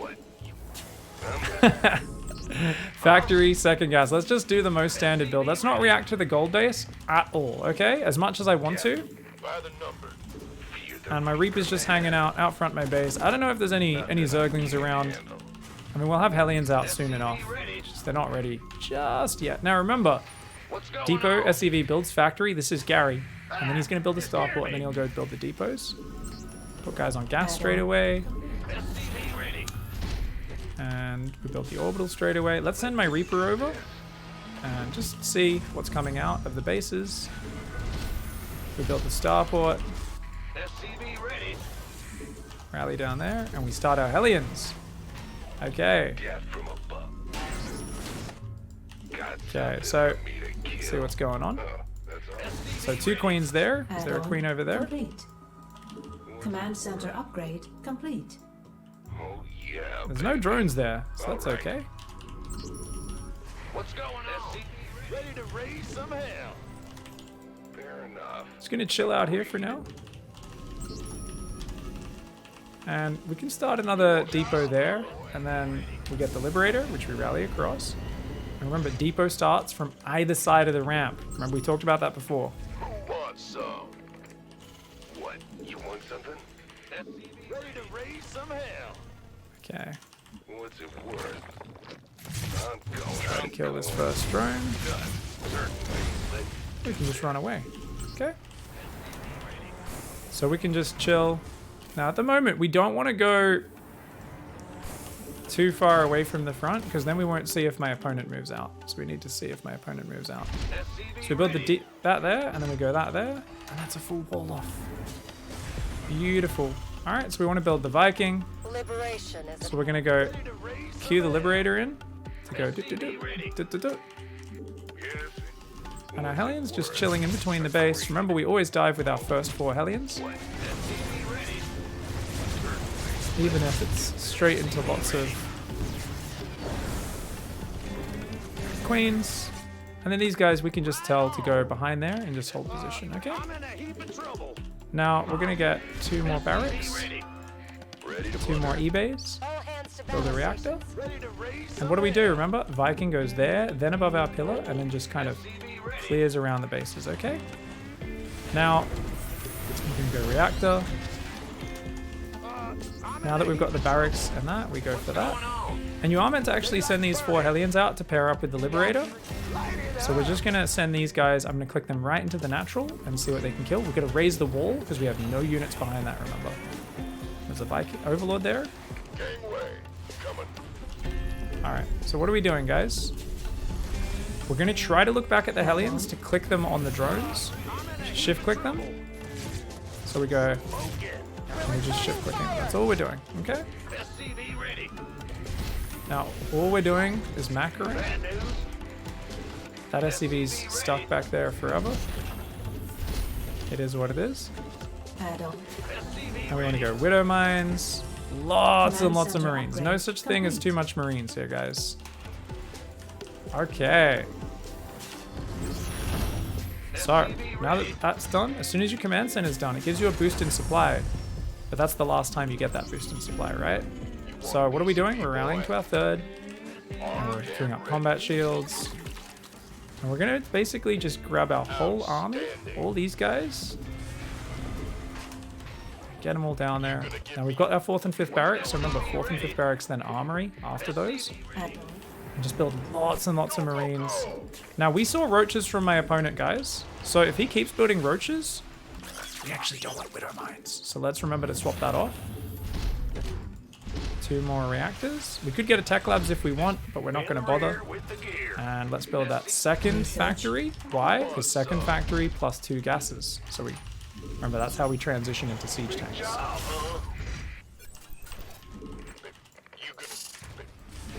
Apparently the medevac's never started. SCV ready.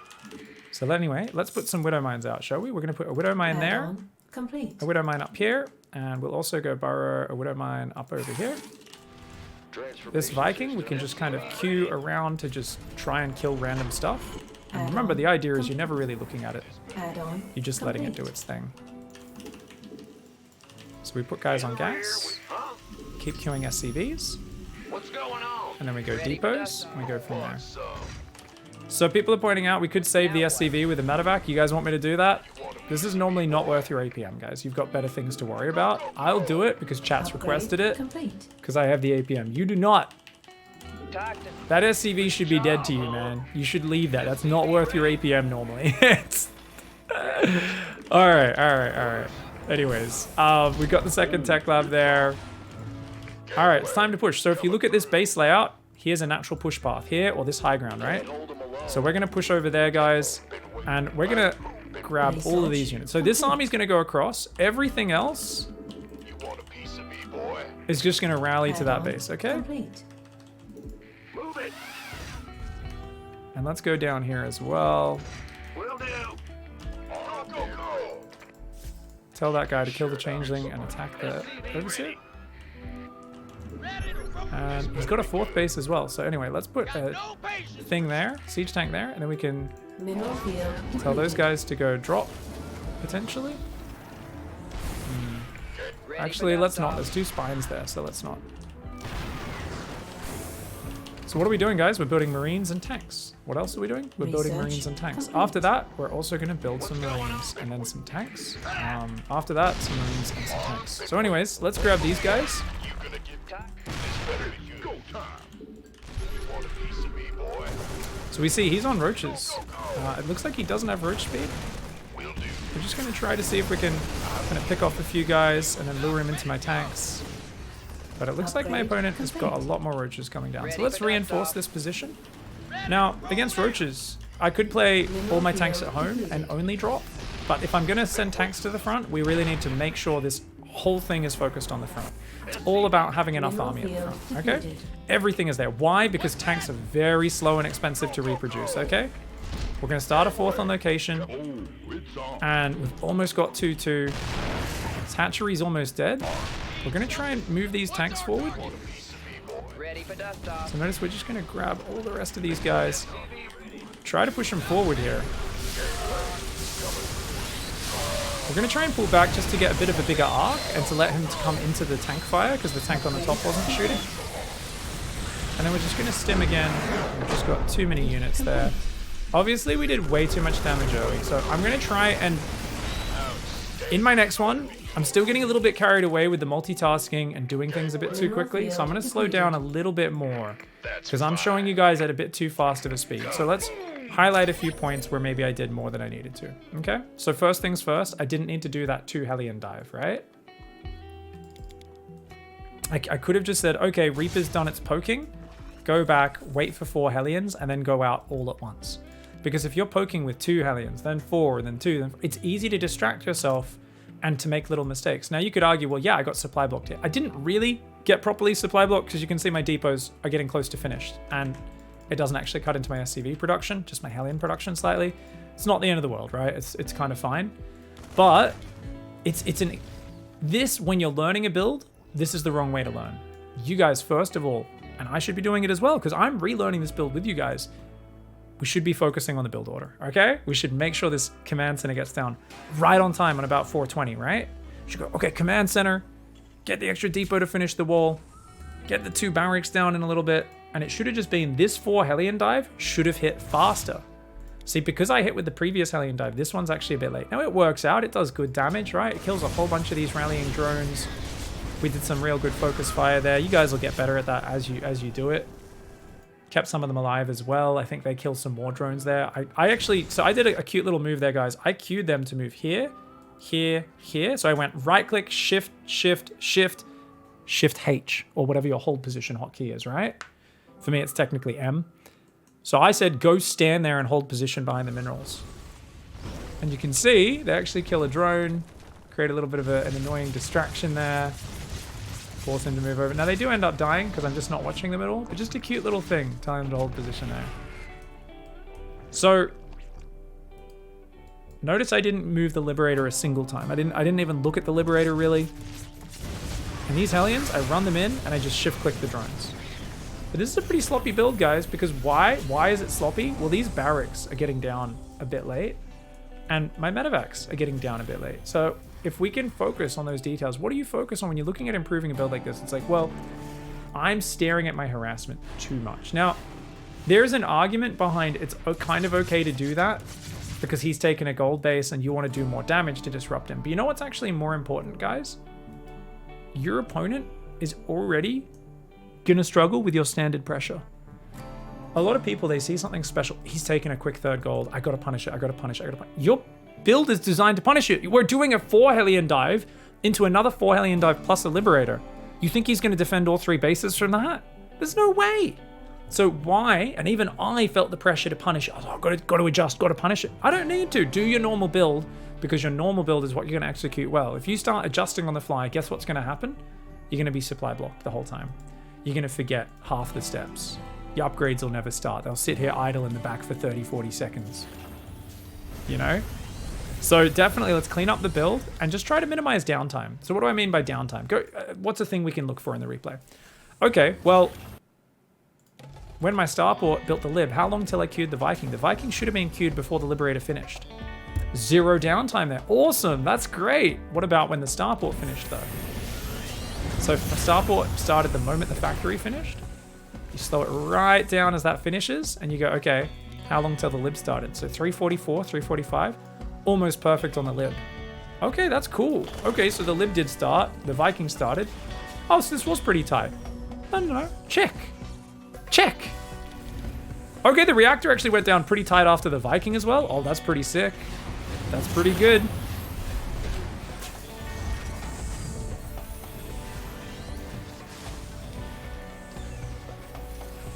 Ooh, so this is the one when we missed it for a bit. 540.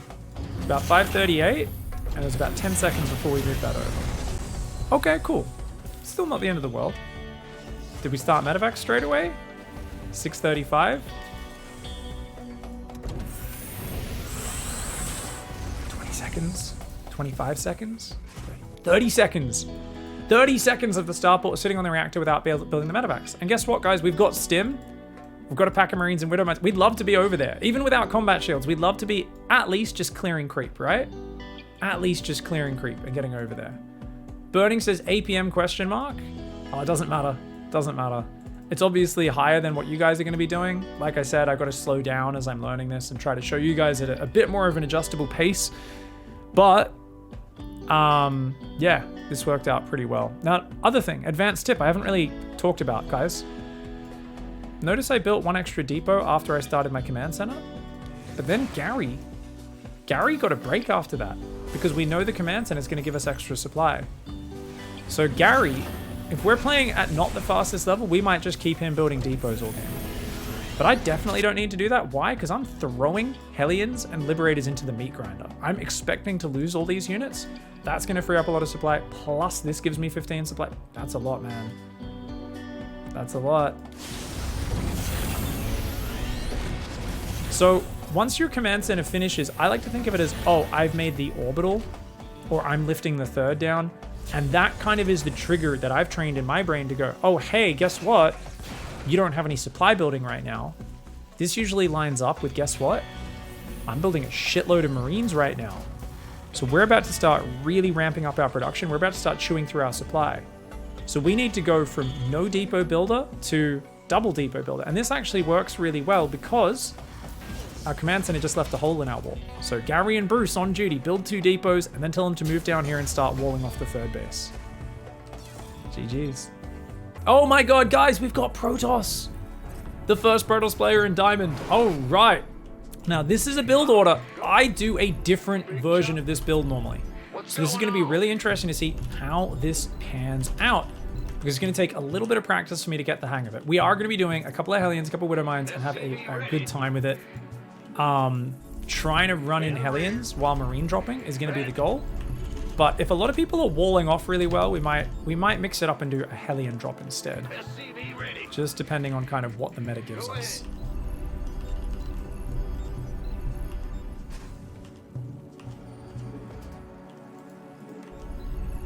SCV ready.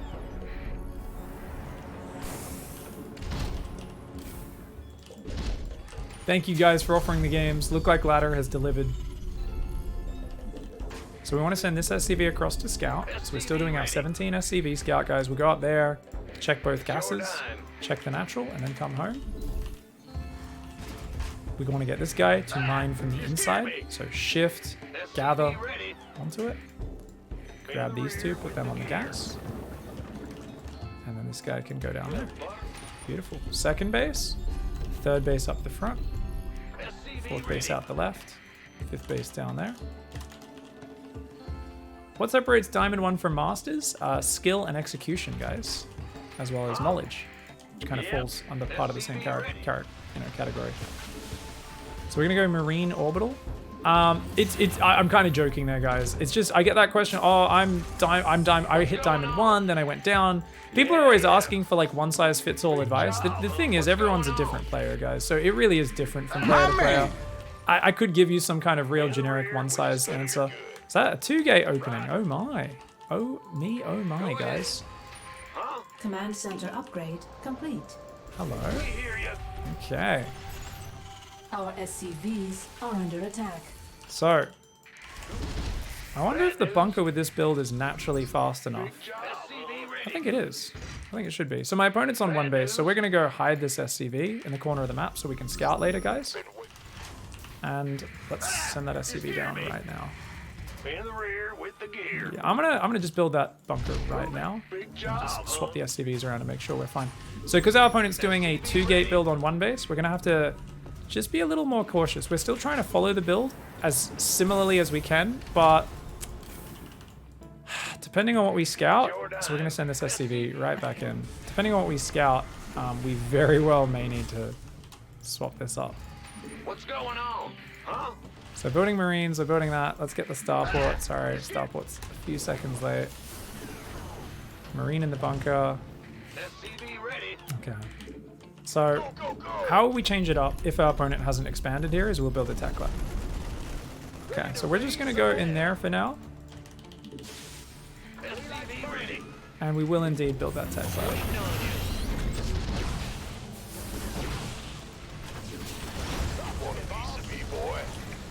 So we're just going to fight this. Now, opponent does have a Nexus, so that's fine. Outstanding. This better be good. Okay. So I don't know what my opponent has except a shield battery. Alright, we're still going to try and go back to the pressure, even though it's going to be very late. Our opponent's build is very late, so I think this could still work. We'll build a depot there. We've got a medevac. Okay, awesome. And I'm just going to kind of have a little search around. Okay. So the tech lab is worthless. We were just building that because it felt like our opponent might be escalating the situation, right? Definitely felt that way. Our Hellions are going to go out and get ready to block bases. Okay, and do we just do a 6 Marine drop? I think we do. Because it's ready, I think we do it. And we're going to try and do the Marine drop there in the corner of the base so it doesn't get spotted. And then the Hellions are going to group up on that base. Now, what's the next part of the build, guys? You're going to go double barracks. You're going to build tech lab on the starport and the factory. Okay, we're going to try and get some depots up here. We're going to try and drop that in. Right in towards the main base. And, okay, not long to micro, guys. Focus on the macro. So Hellions are going to click in there. And we're going to drop in here. Opponent has shield batteries, so we shouldn't be able to do damage with the Marines. So these guys, we're going to run away with, okay? So we're just shift-clicking probes. And then these guys, we're just going to go home. Because there's too many shield batteries. It's going to be too hard, okay? So what do we build next? We go 3rd command center, double engineering bay, double gas. We then go our tech labs. We go Raven and tank because they didn't start yet because the build's all over the shop due to the early game. We keep building SCVs, of course. The Hellions do go down, but they killed quite a bit of stuff. And there is an Oracle about to fly in our base, which I did not realize. So we're going to try and build some Marines, stim. Now, unfortunately, our natural is undefended. Let's just keep building that command center.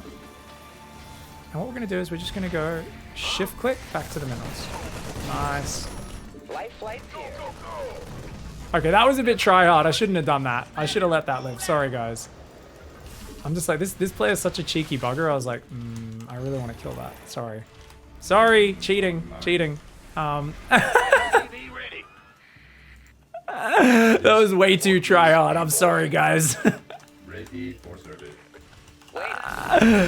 I'll kill some Marines, alright? Alright, I will kill some Marines, alright? Make this more true diamond, okay? Sorry guys, that was too much. That was way too try hard.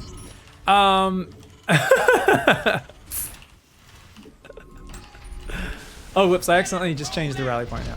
So after the Raven, you just keep building tanks because we're doing a tank style. We're not doing a mine style, of course, guys. I actually killed a lot of my Marines. Oh, damn, did I? I killed even more than I realized. Oh, that's crazy, dude. Really regretting that now.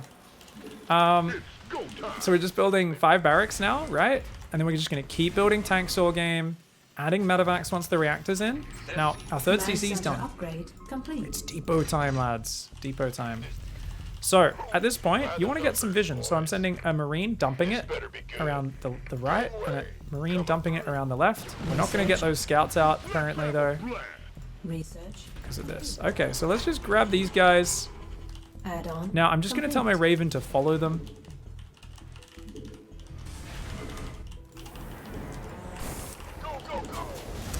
And I think we can move straight out to take the third. Just because if we think about this, guys, we're going to sell that. Yeah. Upgrade complete. I think it should be very easy for us to just move out there. And, let's put down an auto turret, try to run our Raven away. This better be good. So we queue up more SCVs, we go down here. Complete. That can go there. Ready for dust off. And we just want to create a nice little line of siege tanks here. We'll move this one out front as well. Okay. So, let's get 2-2, get vehicle weapons, keep building tanks, keep building medevacs. Gary and Bruce, don't you ever stop. We're going to drop a lot of orbitals. And you want to also just repair the Raven if you can. Because just having that with my army is going to make it hard for my opponent to have observers that are just kind of like in vision watching me the whole time. And that's one of the most irritating things, I think, to play against in this matchup. Now, as you progress in TVP, what's one of the things that kills all of us, guys? Prison. So just build, once you're up at a really good economy, not early, don't do it too early. Once you're at a really good economy, just get 2 turrets kind of zoning out the edges. 1 on the natural, 2 on the main. It's just going to make it a bit harder for them to fly in and have a party on your face, okay? And then we're going to go double gas, and this is our special TVP transition, guys. So what is the next part? SCV ready. It's double factory. That's right. Those are real? Coming through. My opponent is like the #1 troll. What is this? Why have you got Phoenix right now? What are we even playing against? Complete. What? Okay, my opponent's just doing utter nonsense. They've done some really cool micro. But yeah, this is just total nonsense. Anyways, guys, you're meant to push with like 4 siege tanks normally. I've got like 5 and 1-1. So we're meant to do a 1-1 push and then follow up with another push. So we're going to try and push through the middle. I will send this Marine over to the left to see if there's a 4th. But otherwise, we're going to try and push like this angle, okay? Lots of Marines and Marauders. Let's put guys on gas. Let's make sure, as we're moving to the staging point, what am I doing, guys? I'm doing as much macro as humanly possible, okay? As much macro as humanly possible. Sure, if you're going to be annoying, we'll build a turret in each base. That's fine. Upgrade. More tech labs. Okay. And then we can build a 4th command center. We don't have money. Okay, who cares? Let's not do that then. Okay, guys, so we're going to tell our tanks to queue there. And then the rest of our army is going to come forward and move up the left side. You want a piece of me, boy? And we can use an anti-armor missile, and we can stim an A move. Okay. And we can pull back with the bio, make sure he's fighting into the tanks. And if you want to fight in shield battery range, you have to click on the shield battery. That's the golden rule. Now, if you're ever in a position like this and they're just pulling away from you, split some of your bio and just run over to the left. And stim that into a mineral line, and that forces them to fight into your tanks. So this way... Oh, those guys are super doped. GG's. Cool. But the reason we're doing tanks is so that we have a frontal push style that works out really well. Now, if he was more forward, I would have had to be a lot trickier with this. But because my opponent had no map vision and didn't really notice my push coming, we got a really easy path. But you can imagine, right? There's times where it's like, oh, he's moving forward. And you know what? I might need to actually do things to set up for a push like this. Like if he's actually coming out and fighting me, I need to be like, oh shit, I'm gonna siege all my tanks out here, spread my units here, and he like goes in and then he backs off, and you're like shit. And in situation, and then what you do is if you don't have a Raven, you scan above your army. But basically what you do then is you just kind of go, okay, cool, that's fine. these guys are going to go drop his main base or something like that, right? While the rest continues to reinforce the front. And okay, I'll start 3-3, and you know, Mineral field and we'll depleted. make sure that all this goes down, right? Okay, we'll get our 4th command center, and because I'm not actually getting through the front, but this is not an all-in.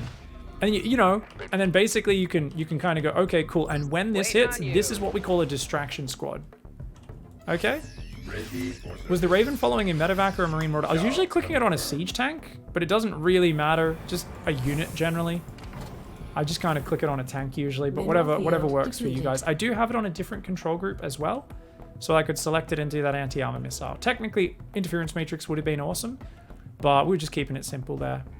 But the idea there is you drop that in just to distract them, and then you scan them, and their army's running off to the left, and you're like, cool, okay, we can move forward now. And you're like, okay, cool, and then you get your tanks in the position, right? You can do stuff like that. And this is very common when you use slow siege tank armies or liberator armies, because they're not as mobile as biomine. Getting your army forward in the position is half the battle. But if you get it forward in that position, you're feeling really good about it. And the triple factory tank is cool because unlike a lot of tank pushes you see from pros, you're going to have a wave 2 and a wave 3 that still has a really juicy tank count. So it's not like, oh, I lost a fight, now I die because they have Colossus. Oh no, you've got 6 more tanks out if you're building these 3 at a time, which is really cool. So it's, remember, with our TVP, we're doing double gas on the 3rd, which we never finished saturating the minerals, apparently. I don't know why these guys are long distance mining. It's kind of lazy.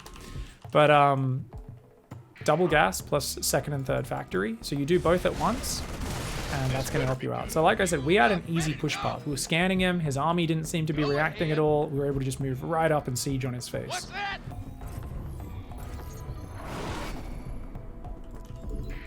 What's going on? Fear Dragon was staging a walkout. Oh my god. Thank you, Fear Dragon, for the 500 biddies. Forfeit to maintain honor. Appreciate it. But also no. Burning with the gifted sub. Sound effects were coming through, right, guys? Go ahead. Depo's just a little late. Focus, focus, focus. Where's me sound effects? Hello?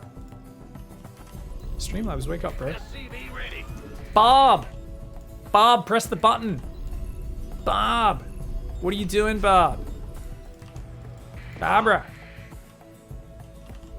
SCV ready. Barbara! Bob! Nope. I don't know, guys. Bob's asleep at the helm, apparently. SCV ready. Alright, so we come in here. We check the gases. Check the natural again. And we go home. There's a probe. Always attack a probe when it's in your base, guys. Let's tell our SCV to mine from the inside. Hello? Go fight, bro. So if they get a bunch of attacks like that, then you do need to pull your 2nd SCV.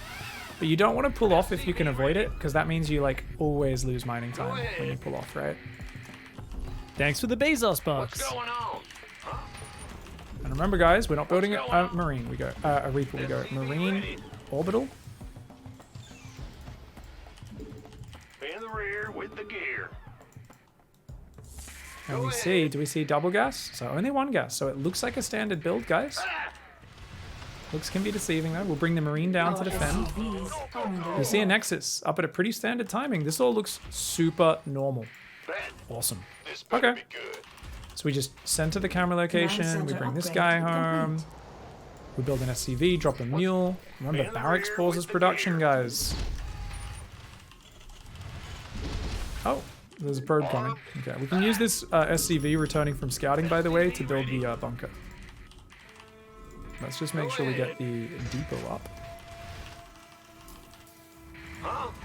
And you want to build your bunker no later than 225. So I wanted to go 2nd gas there, but I realized I was like, ooh, you know what? Let's just be really safe. Make sure the bunker goes down. Normally we don't need to speed it up before the 2nd gas, but I think because that probe harassed me a little bit, feels like I'm just a little behind on minerals maybe. I'm like, we'll try and be a little safer. So then we want to go, remember, Marines, Hellions. I want to make sure that starport kicks in as well. Come on. Very important. We want to put guys on gas. Only drop mules on the high ground for now. Now, thankfully, our opponent hasn't harassed us, but here we go. Our SCVs are under attack. I'm going in. So notice we're just going to kill the Adept. Gangway, coming through. So just keep building Marines, keep building Hellions, You gonna give me orders? and we can send our Hellion over to block the third base. So, this is what we do, guys. We block the third base center locations. upgrade Oops, I complete. accidentally queued up too many SCVs there. SCV ready. And remember, it's depot time. But because our bunker's here, we don't want to depot wall just yet. Okay? So, we're going to prepare. Our other Hellion will go to the other third base location. And this Hellion can rally across to the first one. So what we're going to do is we're doing this, we're setting this up to make sure they actually hit different areas, okay? So, check it out. We've got Marine Drop, number 1. Pick up, boost, tell it to unload in the main. SCV ready. And then we go Tech Lab, Tech Lab. We go second and third barracks. Move it. We basically grab all the Like Hellions, burning. and we just make sure these guys are all Ready. chilling here on a hotkey, ready to go, okay? Now behind this, we can start building depots a little bit more. We can set up our Add-on complete. hotkeys. We can go like Raven, Ready for Tank. We pickup? can tell this thing to boost in. Here. SCV Tank, ready. Marine. Okay. Where? And now we click the Hellions into the mineral line Taking as this effort, enters drop our it off. opponent's base. By the number. And we just kind of get in there. And that's a lot of stalkers. So we're just going to try and get in towards them to fight them. And we're going to just basically do some shift click. And it looks like that's going to get taken out. So we'll run that home. Didn't do any fancy micro. Like burning. And we're just going to let the Hellions die. Because we don't want to do any more macro. We should be focusing on our macro. So we go home. We build 2 tech labs. What's going We start our on? third command center. Deep in trouble. Okay. And then what? What after the third CC? SCV You guys know it.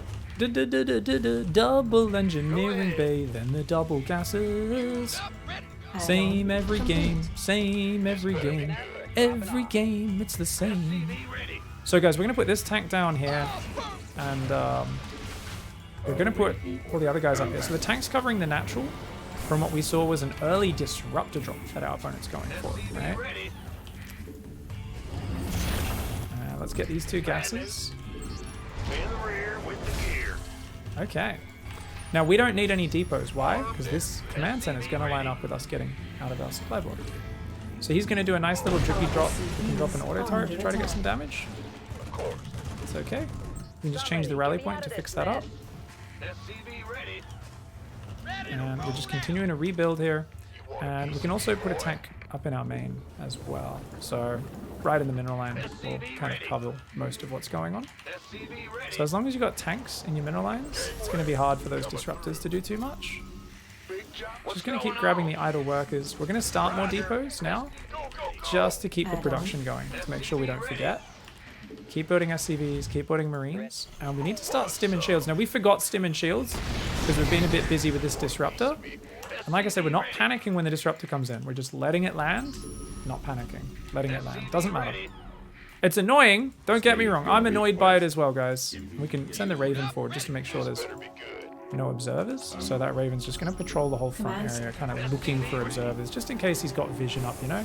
Because they've got that pervert mode. And we're going to build 1 Viking. That's going to pair up with the Raven to be basically the anti-disruptor squad. Now remember, guys, whenever you're building buildings, what do? We always batch them up. Don't just build a 4th barracks because there's an add-on. Always build 4th and 5th barracks at the same time. Once they're down, go for the armory. Waiting on you. Okay. So you can see, check it out. There's there's an observer there. Job confirmed. Right away. Order accepted. Ready to blow. Okay, cool. So now we can go, okay, well, this base is almost ready. And check this out. We can have the Raven and the Viking, and they can kind of patrol this whole area. Awesome. And now that that's the case, we can move our tanks forward, right? Oh, hello. Certainly. Maybe not. Wait. Okay. I was like, hey, wait a second. Apparently we didn't patrol far enough. Research complete. Upgrade. So we're just going to F2 to the front. Bit of a lazy F2, but it is what it is. And let's keep the depot wall building. Rally everything to the front. Get the reactor. Get the tanks. We're just kind of cleaning everything up at this point. This is all like kind of maintenance, I guess you could call this. Tanks are sieging. Now, 1-1's finished, so actually this is kind of prime pushing territory right now, right? So yeah, we might as well push. So we can just be lazy and assume he's taking this base, and we'll go up that way. So we're gonna still rally SCVs. This is not an all-in, guys. Do not treat it as an all-in, okay? Ready for dust And what we off. can do to be sure we're not just like headbutting to our death is once again dump 3 Marines, send them off ahead, okay? Complete. Grab some SCVs from the main and send them out, just because that seems to already be mining out. So we can even grab 2 more. We've got 2-2 on the way, vehicle weapons, all this cool stuff. What have we missed though? The factory transition has not happened. Can't wait. So that's going to happen the moment we get enough gas for it, okay? In the meantime though, looks like we're moving forward. Oh, looks like my opponent here Ready for dust off. actually has moved out of position. And, oh, okay, they're kind of caught out here. So, looks like they're going to come from behind, maybe. Let's keep building depots here. And we can see he's there, so let's try and scan. We can just kind of try to put some auto turrets down here, just any tanking in this sort of fight. And we don't need to spread there because we could see that Disruptor was very kind of exposed there, right? Now in this scenario where their army's out of position, we could just chill. We could focus on this. We could drop. We could dive in there. What we're going to do is we're going to just effing leave it. Go home. Focus on your macro. 2 factories. Field depleted. 4th command center. More Marines, more Marauders. More Marines, more Marauders. Tanks. Medevacs. I didn't have enough money for Medevacs there because I just queued up so much Marine Marauder, like too much Marine Marauder almost. It's better to queue up too much than too little, of course. There's people who have 46 Medevacs and don't have enough bio, and they're like, yeah, I queued up plenty of Medevacs. And I'm like, yep, not as important. So we're putting some spotter units out right now, and this is my new army. Now, I don't know where the opponent is. Oh, here he is. So we're going to try and scare him off. We're going to run back away from the Disruptor. And notice how I'm not dropping mules anymore, guys. Why am I not dropping mules? Oh, no! For dust off. We forgot turrets this game! Okay, we kind of have to go back. So these guys are going to unsiege, stim, A move. Okay? Meanwhile, we're going to lose our 3rd base. That happens. And we're going to try and send our whole mobile army to clean up our main. And we're going to go out of our main, but how do we do this? You got to grab some Marines. So what you can do is you grab some Marines and Marauders, you leave those in the main. We're going to grab the SCVs, control quick idle worker, back on gas, back on gas, Upgrade complete. build turrets, back on minerals. Keep building SCVs. I'm not watching my army up here. We don't care, guys. We don't care. 4th base, 3rd base. Oh, so let's grab all these workers, send them over to the 4th base. So what am I doing, guys? I'm boxing everything. Then we're control clicking. We're gonna go, you guys go there. That can be an orbital. And we can grab one and rebuild that base as well. So that's there. That's there. Keep building bio, tanks, medevacs. And our opponent doesn't have a base there, so but they do have a corner base. So we're just gonna A move 1, 2, 3, 4, 5 Marines to deal with that. We've got tech labs, more bio, more medevacs. Command center up. We're almost maxed on depots, so that's fine. And let's just put guys back on gas. Because I've got gas in the bank, I'm just going to resaturate these gases and not have to build new ones. I think that's the better way to do it. And my opponent's coming with what appears to be a last-ditch push. So these Marines are going to do great damage. Let's move out that right side and try to cut that base off. More tanks are on the way. More bio. Ready for dust off. I'm a little worried right now, so I'm actually doing a bit of like sending just individual Marines everywhere. And when I say I'm worried about like where his army is on the map is what I mean. And with good reason. You can see he's kind of gotten around me. So let's break these rocks down so I can just jump on this, okay? Oh, it looks like he ran into my army. Oh no! He's gonna hit giant balls!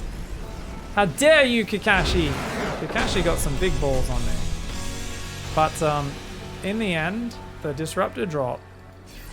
Crazy thing is, I think I reacted better to the Disruptor drop than I normally do on ladder because I just ignored it mostly. It was actually better. So this was interesting because notice how Marine drop didn't really do that much, right? I kind of moved it in and then I purposefully didn't micro it, right? I was like, just move it after the probes, shift click the Hellions, and then don't do any extra micro. Now, I actually saved a Marine in the medevac, which was bonus micro. But the whole idea here, guys, let's go over this whole sequence, and then I let these guys die as well. Simulate being a slower player, right? I really want to point out. So let's look at this and point out, guys, a few little things. Now, my starport could have been down faster, and I think that's probably more important than queuing a Hellion there. So let's take a look. Because the third Hellion can get across the map really fast anyway. Yeah, I think it's more important to get the medevac out. So I think if you're short on money, prioritize starport over Hellion is actually the way to do it. Okay? But, so I ended up hitting, I meant to hit about 420, guys. I hit it like 435. I hit it like my normal timing, even though I didn't do the Reaper opening because I'm kind of bad at StarCraft. But I guess I got a bunker as well. And we did like defend an adept skirmish. So there's some stuff that happened. It's fine. So anyways, point being, as this is moving across the map, what are we doing, guys? We're doing macro. So I've queued the drop to in. Now, if you want, and what you should probably do, guys, is just queue the drop to boost up here so you can manually micro it in. And queue the Hellions to just stand here in the loading point. And we always want the drop to take the distraction, right? But before we even think about that, as I started moving across the map, what did I do? I immediately went tech lab, double barracks. You need to start these barracks no later than like 4 minutes 10, okay? Those barracks need to go down really early. And you'll notice, one thing is I actually built only one depot, then I go double barracks, and then I start building extra depots. That's how detailed I have it here, with exactly how much I want to get those barracks down. Those barracks need to go down. And even if I cut an SCV, like if I don't have an SCV building right now, that's fine. It's more important to start my barracks. Why is that? Notice I don't have an SCV building. Why is that more? Because the barracks has to go down now. Because if it doesn't build now, I'm going to get occupied microing my Hellions, my Marine drop, all this stuff. And then the barracks is never going to start.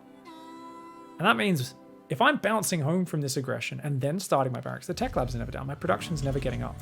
So we kind of want to prioritize that. And I did still queue up a bunch of SCVs after that.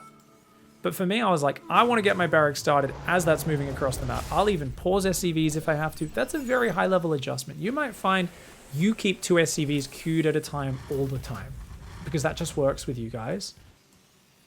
It just keeps the engine flowing a little bit better. Whereas I'm more likely to have tiny little gaps in my SCV production, right?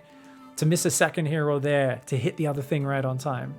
And in general, this is kind of touching on a concept as you get to Masters and above, you're going to notice this more and more.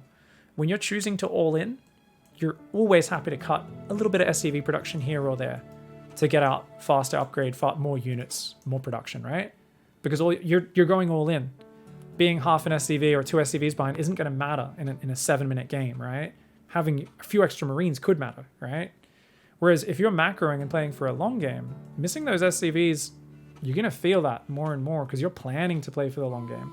So this is something where there's like a bonus thing, and I'm only touching on that concept. You don't need to think about it when you're in Diamond, really.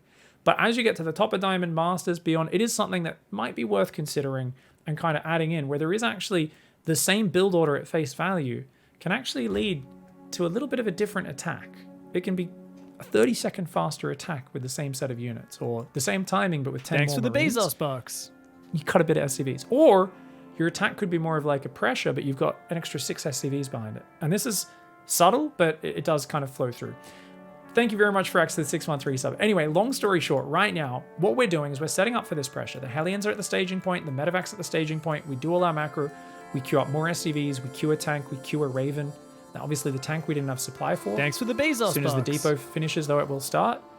And then we go, okay, you drop in the mineral line, and the Hellions go in. And notice, the drop is meant to pull your opponent's attention, because the Hellions can do crazy damage to the probes. So the drop always goes in. We want our Hellions to hit about 5 seconds after the drop enters our opponent's vision. And you can see right on cue. And if you just literally tell the drop to unload and only micro your Hellions, you're already doing pretty well. But notice we just queued that.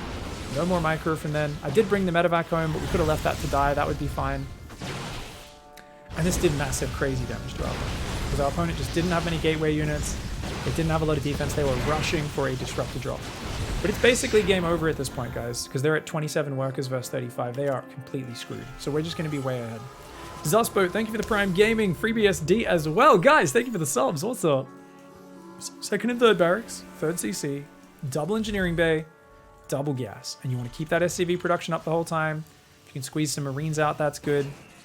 Now, if I was a bit more worried about a Blink Stalker attack, guys, I might have been a little bit more, you know, focused on defending this high ground or something, but this tank probably would have been in a different situation as well. That tank probably would have put maybe here if I was worried about Blink Stalkers, so that the natural's completely solid and then everything else popping out is going to defend my production. Get a tank sieged here, and then maybe branch up to a tank sieged up here as well, something like that. Because this was disruptors, remember, I wanted tanks just in the mineral line, so that no matter where he drops around my mineral line, the tank could reach it. So that's why I put my tanks in these positions.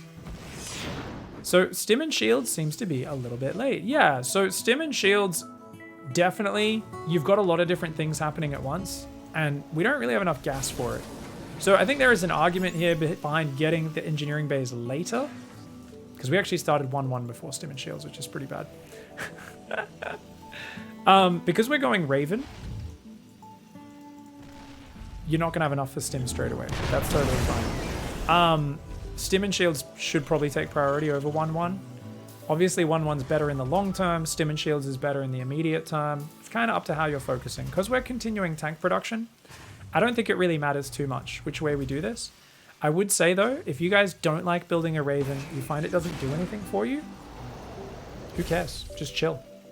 Don't build the Raven. Just go straight for the reactor with the starport, or if you build a tech lab, build it but lift off it and let a barracks take that tech lab.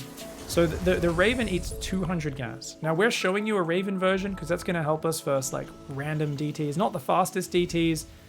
We'll realize if it's really fast DTs without drop. Because we're hitting both bases at once, unless it's proxy DTs, we should be able to realize if we're getting DT rushed.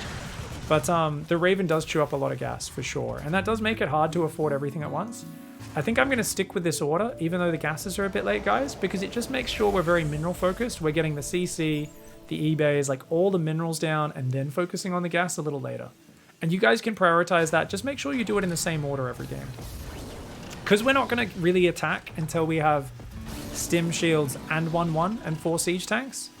It's totally fine. But yeah. I have a question for TVZ. Awesome.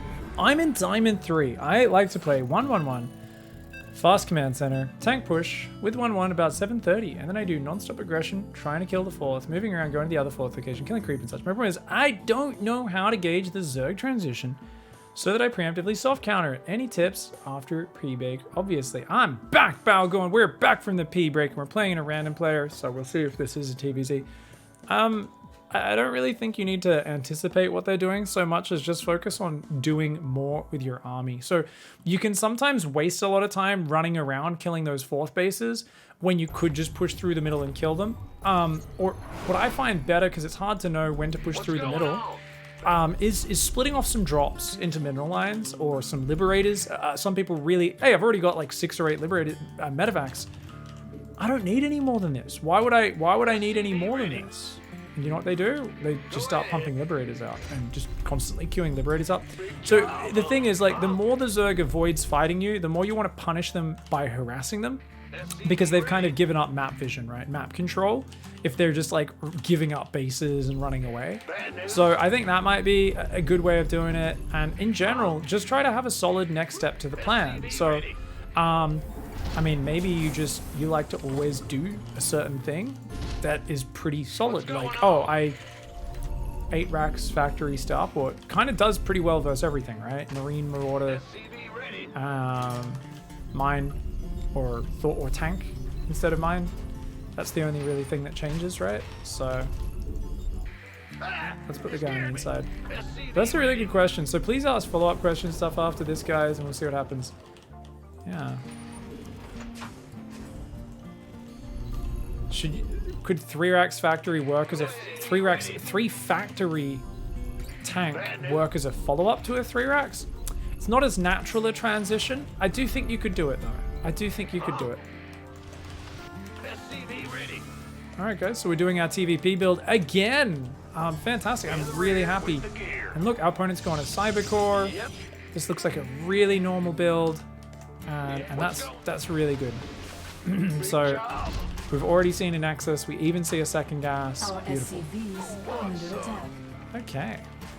Go ahead. So guys, we're actually going to get the factory before building the SCV this time, Command center upgrade complete. and see if that actually means we miss like a tiny bit of SCV production. But I think that might make this build a bit more efficient. Not sure. Huh? What's going on? Don't know if we need a second gas. You scared me. SCV ready. Let's see. So anyway, this SCV is meant to come back Bad news. in time Big job. SCV to build the ready. bunker. And we've gone everything else this time. And it's still down at 226. So I think that's fine, guys. So yeah, I think, you know, we rushed the bunker in one of those previous games because we were worried it wouldn't be up in time. I think it's almost always up in time. Unless you're on some tiny map, right? Add-on Oh, complete. what are you doing? Sorry. Starport and Hellions, mate. Alright, Hellion. Go ahead. Big. So we wasted a little bit of money there. It's okay. So notice we are missing little bits of SCV production because we're prioritizing our units here. Now, I think you could argue that we actually don't need the bunker here in this game because our opponent has gone... This better be good. Gateway coming through.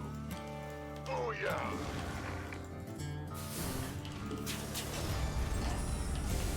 Okay, you go there. Medevac. So if the Adept's still here, we can kill it. That's 2 Adepts, so we can't kill that, guys. Command center upgrade. SCV ready. Let's do this. Ready to raise some hell. You want a piece of me, boy? We need to repair that. Yo.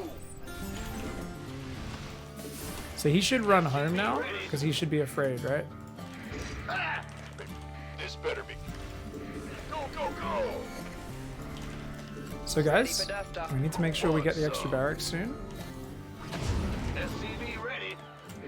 Okay, so we're sending that in. So we're going to 2 tech labs and then 2 barracks. Remember, same as last game. Keep dropping meals and SCVs out. Hellions are going to go in, see if there's a 3rd base, and then queue back here. So that they're there. And then we want to boost using the hotkey when it's about halfway across the map, because that's when it's time. From there, we can start building depots. SCV ready. We want to queue up SCVs, and we want to go for a tank and a Raven, Where's remember? the emergency? In the pot. This better be. Talk to me, We boss. click the Hellions in. SCV ready. We want to try and just fight that. There we go. And then the Hellions run in. And they always come in just a little bit after it, okay? So what do we do now, guys? Remember, 3rd CC is the next step. So we're going to go that one. We're going to build that Raven, which never started because we didn't have the minerals before. SCV ready. And we can put Marines there. Get these tech labs. Apparently we still have Marines killing stuff in the main, which is kind of crazy. Want some? And we can go... Should we go double gas before eBays, maybe? That could be a nice little change up. SCV ready. Add-on complete. Gary? I don't think we need Gary just yet, guys. The 3rd CC just finished, but soon. Will do. I mean, the 3rd CC is on the way, sorry, but we've got lots of supply free because all those units died. What's up, Dot? Gangway coming through. Are there issues? SCV ready. When Dot steps in the room, usually it means something's broken with the production guys. So it's like, what's she doing here? What did they screw up? Well, we don't have many guys there. And we're gonna just...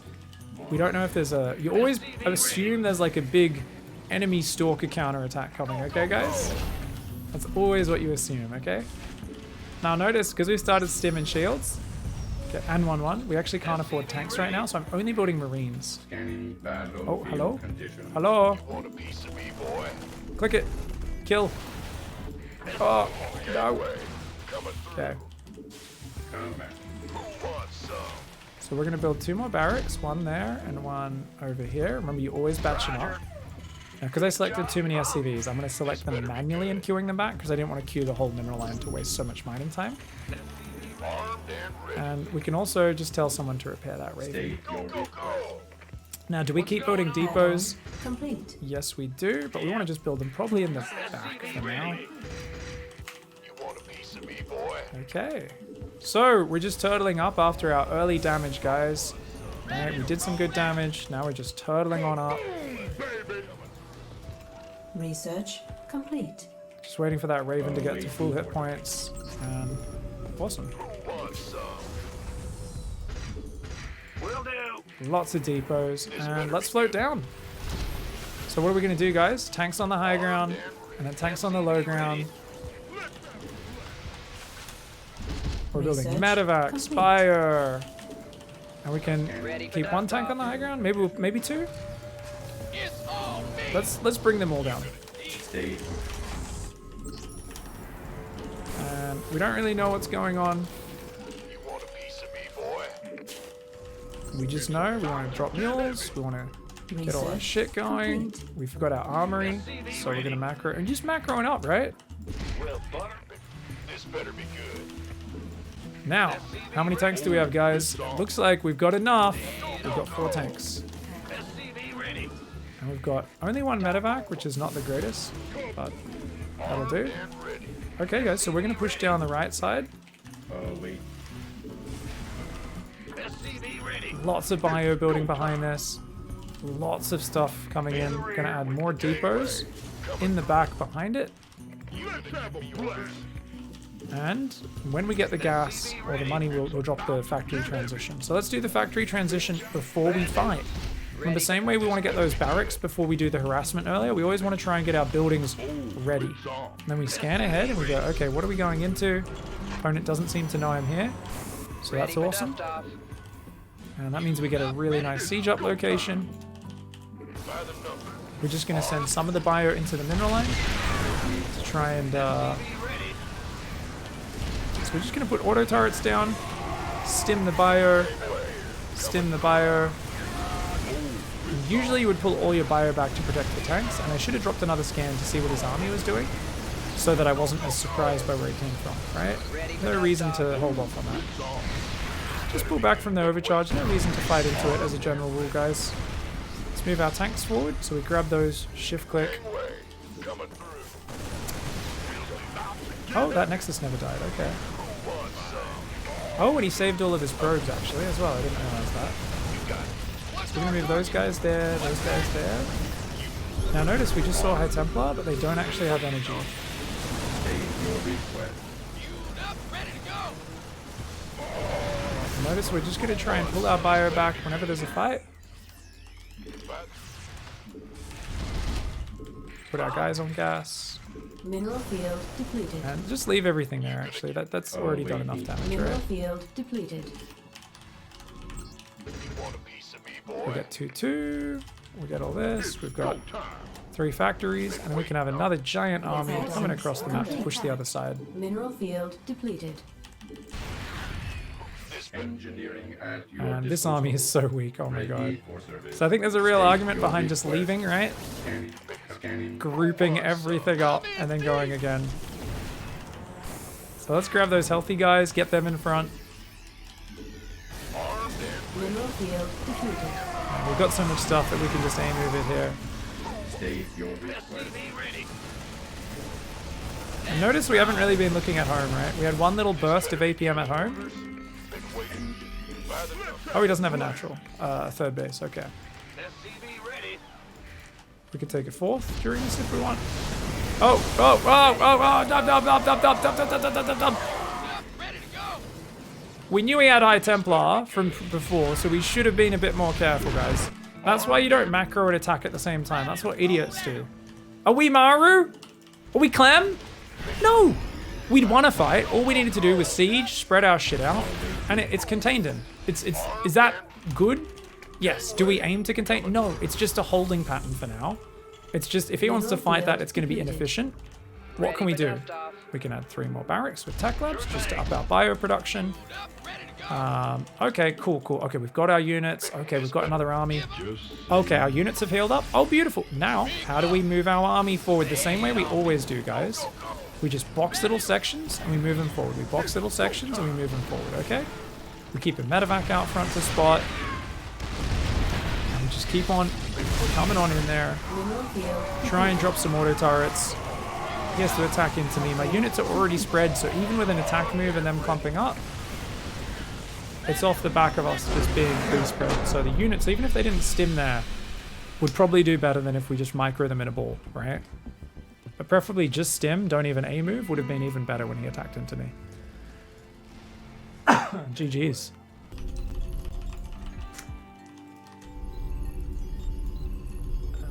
It was the one medevac that made it back from the 8 Marines. I think I lost that medevac that game. Didn't I?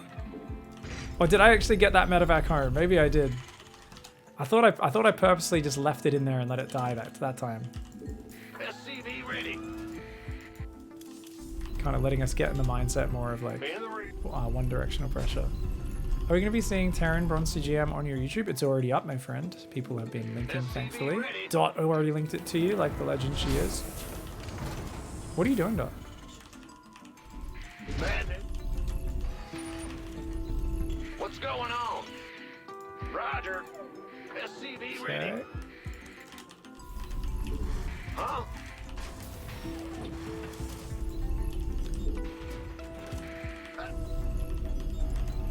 Yeah, I'm pretty sure we built that medevac. Bandit. Big job. Anyways, SCV. I could be wrong. But yeah, medevacs, when you're building tanks and upgrades, lowest priority. But definitely I should have had at least 2 medevacs, preferably 4, when that first push was going out. Would have made a nice difference. Okay, guys, we're up against Zerg. Okay, and it looks like a hatchery first for our Zerg opponent here. We're just going to check all the expansions. We're going to build a Reaper, Orbital.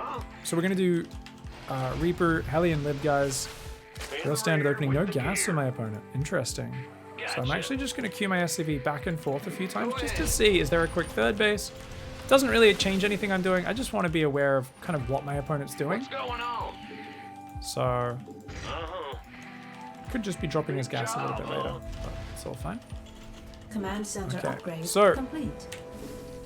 Important thing is, of course, so we're just going to use this depot SCV, by the way, to build the factory.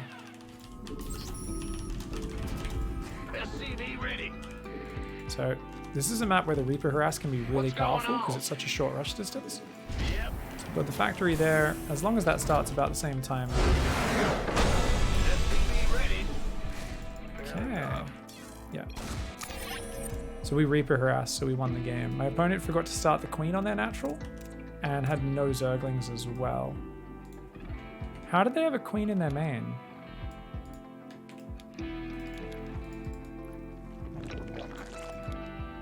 Wait, that was a 12 hatch?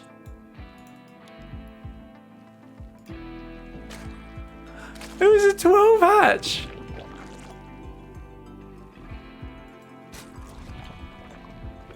$12 hatch, 14 pool into double overlord.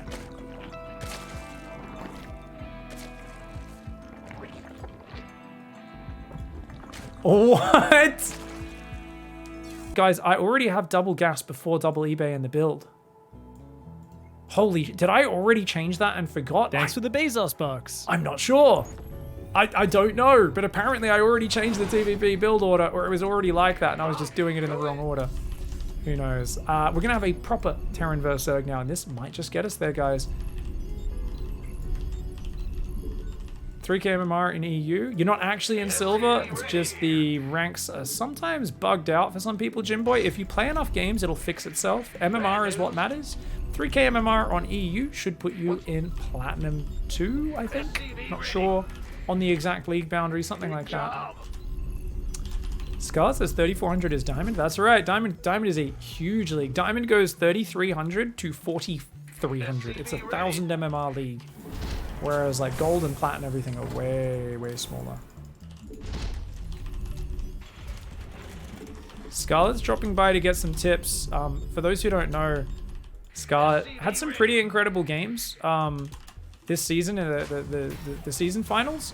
And I think she's realized the secret to success was having to really just up her training regimen into playing truly high-level players in the holdout challenge. So She's come back for more, guys. If there's anyone between Silver 3 and Platinum 2 who'd like to be a training partner, just let Scarlett know in the chat. Just say, oh, I'm willing to help teach you some of my builds. I'm sure she's going to appreciate that, and she'll definitely add you as a training partner. So just remember, that was the secret to all of those delicious victories. And honestly, if she just actually cared enough to do some serious practice and played a few more games, I think wouldn't have dropped a single map and would have won the whole thing. But only a single holdout challenge can only get you so far. So big congrats on Scarlett on some pretty epic games, by the way. We were all cheering for you. Command Super center sick. upgrade complete. Alright. So our Reaper's going to go across. We see the hatcheries finishing as our Reaper pops. Remember, guys, what does that mean? Normal build. Okay? So remember, this dude can build a factory, make a reactor there. We're just going to go hit the natural, very standard stuff. That way Zerglings can't sneak across the map. Factory, into second gas, into reactor. Okay? And we're going to go in, and we go... and we can just do a little bit of lazy A move, start a step. Oh, run! We just run away. We don't want to do any try hard pro gamer micro. We're just gonna sit outside. And if you guys are struggling with your APM at all, just pull it back. Okay? Just pull it back. So we'll pull ours way back with the Reaper, okay? Death from above. Okay. Add-on. Now, definitely being active with the Reaper is going to be better for identifying when your opponent's up to cheeky bullshit. But we're just going to keep it really simple for now and focus on the build, because we haven't had too many reps of TVZ. So let's just try and really hone in on that build order, shall we? So we'll go out with the 4 Hellion dive, and that'll be a nice way of doing it. And remember, that SCV goes down there to Command build the center depot. upgrade complete. So more SCVs, more mules. And these next Hellions queued up immediately. So this time our Hellions are going to be out at a much better timing. We're just going to keep those back for now. Okay, so let's build another depot. And remember, we want a depot on either side. We'll make a Liberator and just queue that down into the dead space. Queue another depot. No worries. Queue another SCV. And remember, never queue your Hellions all the way out front. And these 4 Hellions are just going to dive. Immediate dive, remember. So we do a 4 Hellion dive, and then we're going to queue more Hellions to go in with the Liberator in a little bit as well. But not just yet. Now, you can start Stim straight away. I was kind of delaying it earlier. But if you guys like to just start that up fine, straight away, that's totally fine. I like to normally get the 3rd command center started first. Alright, guys, let's go. Just try to run past. And we're just going to start a step. And then we can just go... shift click some bones, okay? Now, let's go that one. Oh, our Liberator apparently decided to turn around. Whoops. Anyway, command center's down. Let's get that. That's a full wall off, isn't it? Beautiful. So what we're going to do is we'll send the Liberator in. And we'll just siege up like this. Nice conservative one from the edge so that it doesn't run into spores. And we can get 2 barracks, can't we? Alright, so the Hellions are going to run into the 3rd base this time. It's meant to kind of hit with the Liberator, but we're just going in straight away to keep things simple. So we've got 3 CC. What do we do now? We lift off these add-ons, don't we? We send the Viking around as well. And what else? Double engineering bay. After the double E bay, we get 2 gases. After that, we go 4th and 5th barracks. We're just queuing up all the stuff. And remember, our Hellions aren't really doing crazy damage or anything. We're just trying to like click them on some drones, essentially. Just click them on some drones. Just get it done, because we don't want to drag it out. We need to get better at the macro. It needs to be second nature before we can really start tunnel visioning on the micro. Okay. Add-on complete. So notice Starport and Factory have prepared these reactors for those 2 barracks. We can get 1/1 upgrades. And we could move out to take our 3rd right now. But why are we not doing that, guys? I think you guys can all take a pretty big guess. We have nothing that shoots right now. Like, literally nothing. So that would be what we call effing bonkers. Alright? To do that would be wild. Now, once we have like 10 Marines out, it's going to be a slightly different story. Let's grab this Marine. So what we're going to do is we're going to lower this. And we'll send one Marine out to kind of spot and see if it's safe. Sorry, Billy. And we're going to take this front base now. Third base there, fourth base there. We immediately want to build more depots behind that, so our wall-off is still up. Add-on complete. Get the medevacs on the way for once. And these guys, after building that, can also wall off in front of the third, right? So check this out. Add-on complete. Ah! SCV ready. Oi. Bad news. SCV ready. Okay, let's get combat concussive shell. Piece of me, boy. Let's kill this pervert because we don't like people with giant eyeballs. No offense. If you guys are out there, you have giant eyeballs, I apologize. I'm eyeballless. I don't like people watching me. Makes me uncomfortable, okay? We'll get that second factory.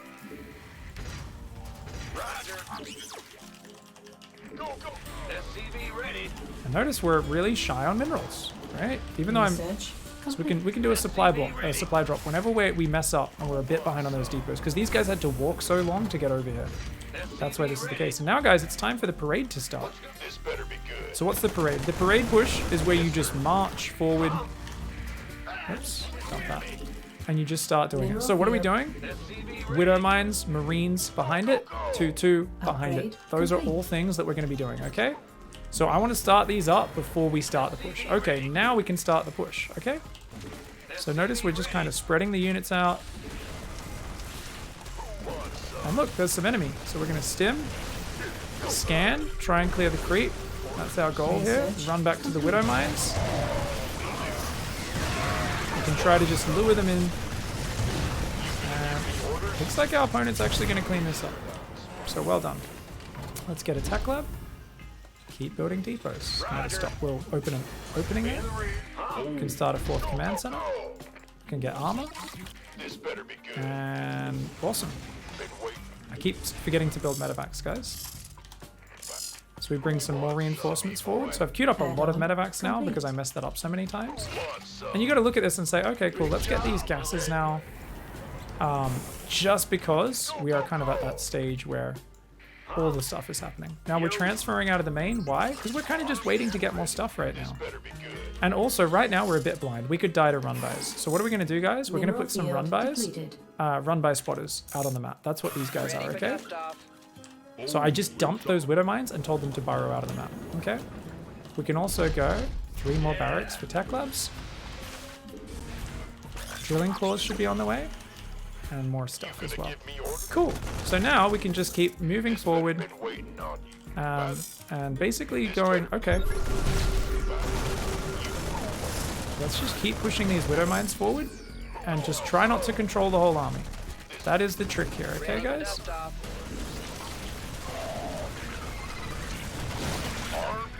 Okay, keep them spread.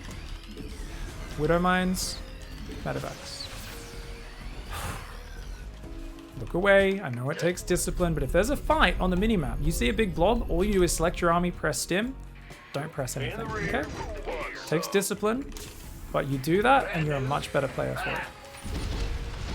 You see a big blob, I just press stim, we're not even going to look at it.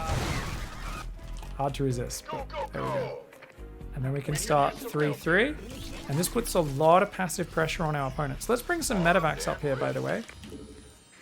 Okay, so the medevacs can come forward here, and it looks like we can just kind of scare him that way. Maybe we can go forward and then run back. And we're just trying to stim. And we're just going to keep coming forward. So he just cleared out a lot of my widow mines there. They were a bit too pumped up. And we're just going to run back to the widow mines. Let's grab these guys, and we can move all them down here as well. So there's a lot of creep up there, and that's what I wanted to get rid of. Ready for dust off. You want a piece of me, boy? So we just wanted to clear all that creep out and try to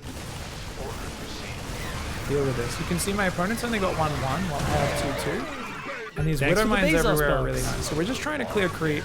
That's all this is. And we're going to try and get out of there now. Those guys are just going to hide up there, okay? But now we've got a new army. So what do you do? Methodically. Somebody, get me out of this mess. Shift burrow, shift burrow, shift burrow, shift burrow, shift burrow. Just burrow where it is. And then we can go forward, spread the bio out, and just these guys I'll control it.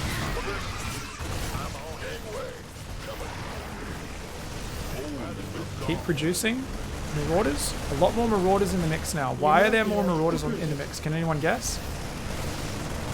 We've got 4 tech labs now with barracks, so that makes a big difference. So we're going to try and keep clearing up the creep. I'm just trying to get rid of that map control. That's what that is. Okay. Mineral field Now, depleted. at this point, we can kind of go, you know what? Let's go the other way. We've cleared that base. Let's push up the top now. Okay? And we could do a lot more than this, by the way. We could be taking another base. We could be building more starports. So we can do a lib transition. Get another armory maybe for that. We're maxed. So we've got 3-3 on the way. Let's just keep pushing. So if we do want to do some nonsense drops, right? So let's just control click Marines. Load up the drop. We're going to say you drop the main base. Steal it. Mineral field Dump it, I mean. depleted. You drop there. Steal it. Okay. Mineral field depleted. And now what are we doing? We've got such a big army, guys. We don't want to individually burrow them. We just box everything and we just do like that. Okay? Upgrade complete. And we just grab a few medevacs worth of bio. And we're just going to box those guys and stim them. We don't even do anything else. Because the units are pre-spread, okay? So just keep them pre-spread. If you want, you can tell them to stim. Like those guys. But remember, it's very hands-off.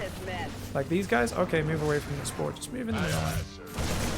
And then you set your units up well. So, it's time for some macro. What's going on? You go there. We can get some more gases. Take another base. Okay, cool. We can get armor and more ship weapons. And we can get like range libs. Could be a cool transition. Why? Why would we care? Why bother? We've got bio. Biomine beats everything, guys. Biomine's really good. Mineral Okay. field My opponent depleted. still doesn't have Bane speed, so Mineral field Liberators would be fun. We just don't need it, you know? Okay, so we're going to try and kill now because my opponent's just not really putting up much of a fight.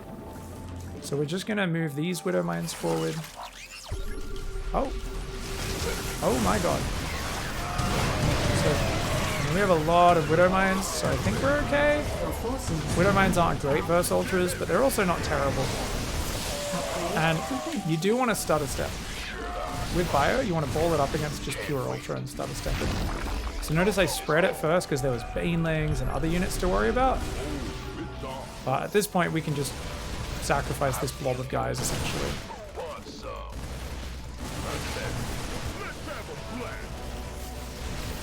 So what you want to do is you actually want to target the Ultra in that sort of situation. Because it's actually the biggest, scariest guy. So I'm actually queuing up a bunch of Liberators. But the bio is just unstoppable. Oh, he's actually got 3-3, so my opponent did catch up on upgrades, which is awesome. Well done, Genitals. Genitals. Genitals. I just got the name. Their name was Genitals. Oh. Of course, named after the famous Civil War general, General Tolls. He's nicknamed that because he enacted such a toll on his opponents in terms of numbers to defeat him. So it must be a descendant, just paying homage to their, you know, their ancestors. So that does make sense. Yeah. Jesus. So Command center upgrade. this is obviously we do some harassment, and then we just try to macro really hard behind it. We do some macro. We macro hard behind it. Do some harassment, macro hard behind it. And you can see just the organization Upgrade complete. is crushing here at Diamond 3, guys. It's crushing. And what is that organization? The organization is I shift click drone, I run away. I look away. I siege lib, I look away. I shift click Hellion on drone, I look away. 90% of my macro is focused on that. Toyed with the guy. I wasn't toying with him. I was respecting the fact that we didn't know how big my opponent's economy was. And as a general rule, you push on the edges of creep and you slowly strangle the Zerg. And this is like how you play macro Terran. If you're not doing sharp 2-base, 2.5 base timing attacks, that's the case. So this whole thing, my opponent's distracted. What am I doing? I was macroing that whole time. Getting my third command center down. And what do we do after the third command center, guys? We do second and third barracks, double engineering bay, and then double gases. The Hellions go in. Now, one mistake I was making, these Hellions, I think it would be better if I just clicked them here and actually looked at it as I sent them in. Would have been a bit better than clicking them in. Because you guys might not have the wherewithal to be in the middle of dropping gases, double tap your Hellion control group and shift click. But this is all about organization as well. Those Hellions, when I clicked them across the map, I put them on a control group. The Liberator, when I clicked it across the map, I put it on a control group, right? So that's something you've got to remember. You really got to remember is just that little bit of organization is what allows me to so easily micro these. Now those Hellions could have stayed alive to help my third command center land on time, and that would have probably been a better use of them. Yeah, I agree. Now, normally they're meant to pair up with the Liberator, but because they came in a little bit late, probably better to do that. It's really just up to you. I think it's very powerful to just throw waves of pressure at your opponent because the Zerg is reeling. The Zerg's on 1,000 minerals, struggling to like just inject and figure out how to maintain their system. And look at this, they're rallied to their third base when their main is missing a ton of workers. They're rallying drones from their third and their natural to their main, and from their main to their natural and their third. So we've just created massive chaos, and it just gives us a lot of time to kind of chill. In terms of the actual biomine spreadies, you can see that it's just like this gradual process of marching on forwards, setting up your widow mines, and then just sending little squads of bio in and saying, come and fight me, please. Come into my widow mine spread. And there is a real argument behind split pushing, right? Like, there was a point when I'm set up here and I have another big army. There's a real big argument behind just send that other army somewhere else. But because I think that's quite hard to control and focus on, I think it's better for us to just focus on one parade push to start, and that should be totally okay.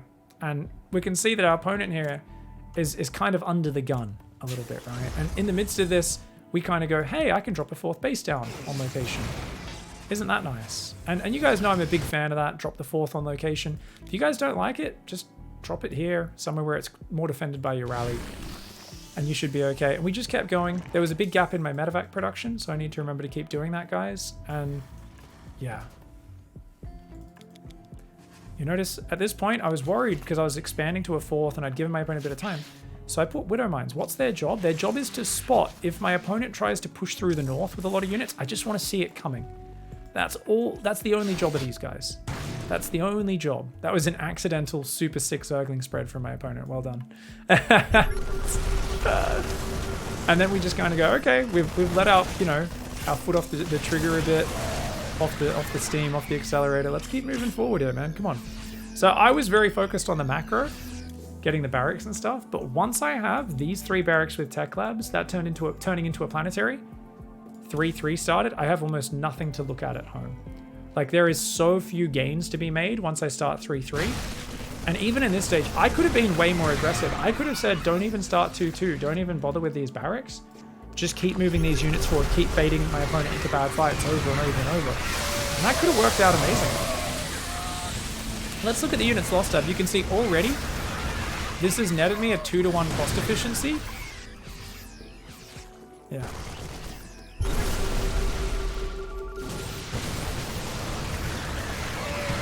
Oof, beautiful. Yeah, you set up on the edge of creep, you slowly push it back, and then you just kind of let that stuff going.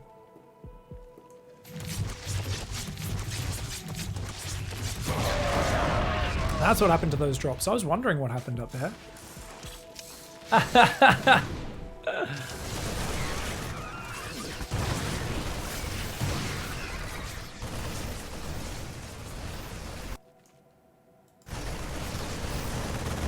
Bullia has a very good point, guys. When you pick up a drop, you should always redo your main control group to make sure the guys you've loaded into the dropship aren't on your main army group anymore.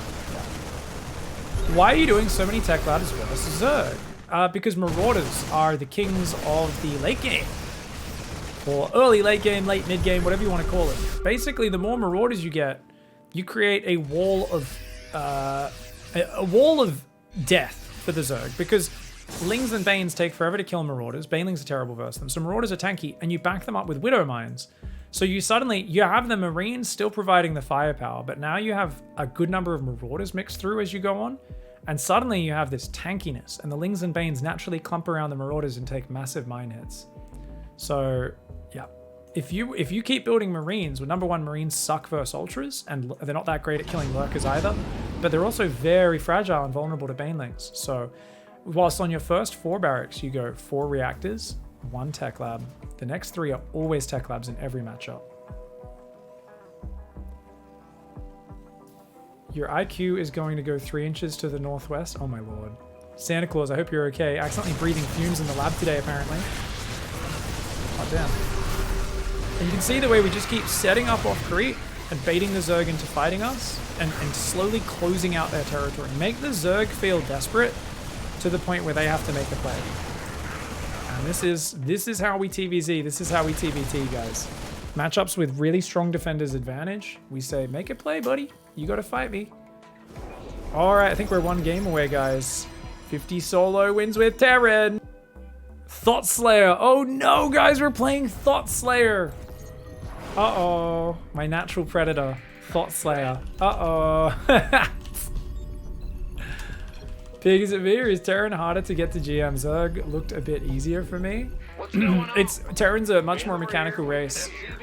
But it really depends. So with Zerg, you need to use your head, and Protoss, you need to use your head. With Terran, you need to use your hands. That's how I'd describe it. If you play mech, Terran, you can swap to a bit more of a big brain player rather than a fast hands player. So there is that option with Terran of making it a bit more like Protoss and Zerg. And Terran has such great defensive power and such great like end game with the mass orbital and stuff like that. So there's like different kind of strengths. Can you repeat the number of tech lab and reactor ratio in the early and late game? So versus Zerg, and same in TVT against Bio, you have just 1 tech lab to get your upgrades and then 4 reactors on your first 5 barracks. And then obviously a bit later on, you get your 3 base production. And with your 3 base production, you add those extra 3 barracks 6, 7, and 8. And their job is to get all tech labs, beefs out your Marauder, and also ghost production if you're playing ghosts in late game. Obviously not really doing that versus Terran, but you might be doing it versus Zerg or versus Protoss. So, wait, what are we playing? TVP, so Marine, not Reaper. Yeah. Isn't that how you play the video game? Terran is hands, Zerg is brain, Protoss is balls. Oh, Santa Claus. Yep. You've explained it better than I ever could. Okay, guys. So the opponent has an expansion, so I don't think we need to stress too much over anything. We're just going to bring that guy home, build the SCV, and we want to go straight for the second gas. The reactor next. Get 1 more SCV and then depot. And remember, this guy's job is to try and build the bunker normally, but because it's such a big map, he's going to actually take too long to get back. So I'll send another SCV down to the natural, okay? So once again, telling the guy to mine from the inside. There we go. Awesome. Oh, bit late on that. Now remember, you can kind of get away with just skipping it a lot of the time. It's just really dangerous because we're skipping production on our barracks. So it's incredibly dangerous to try and do it that way. We're going to skip a tiny bit of SCV production again here, guys. Die. No. No scout for you. You gonna give me orders?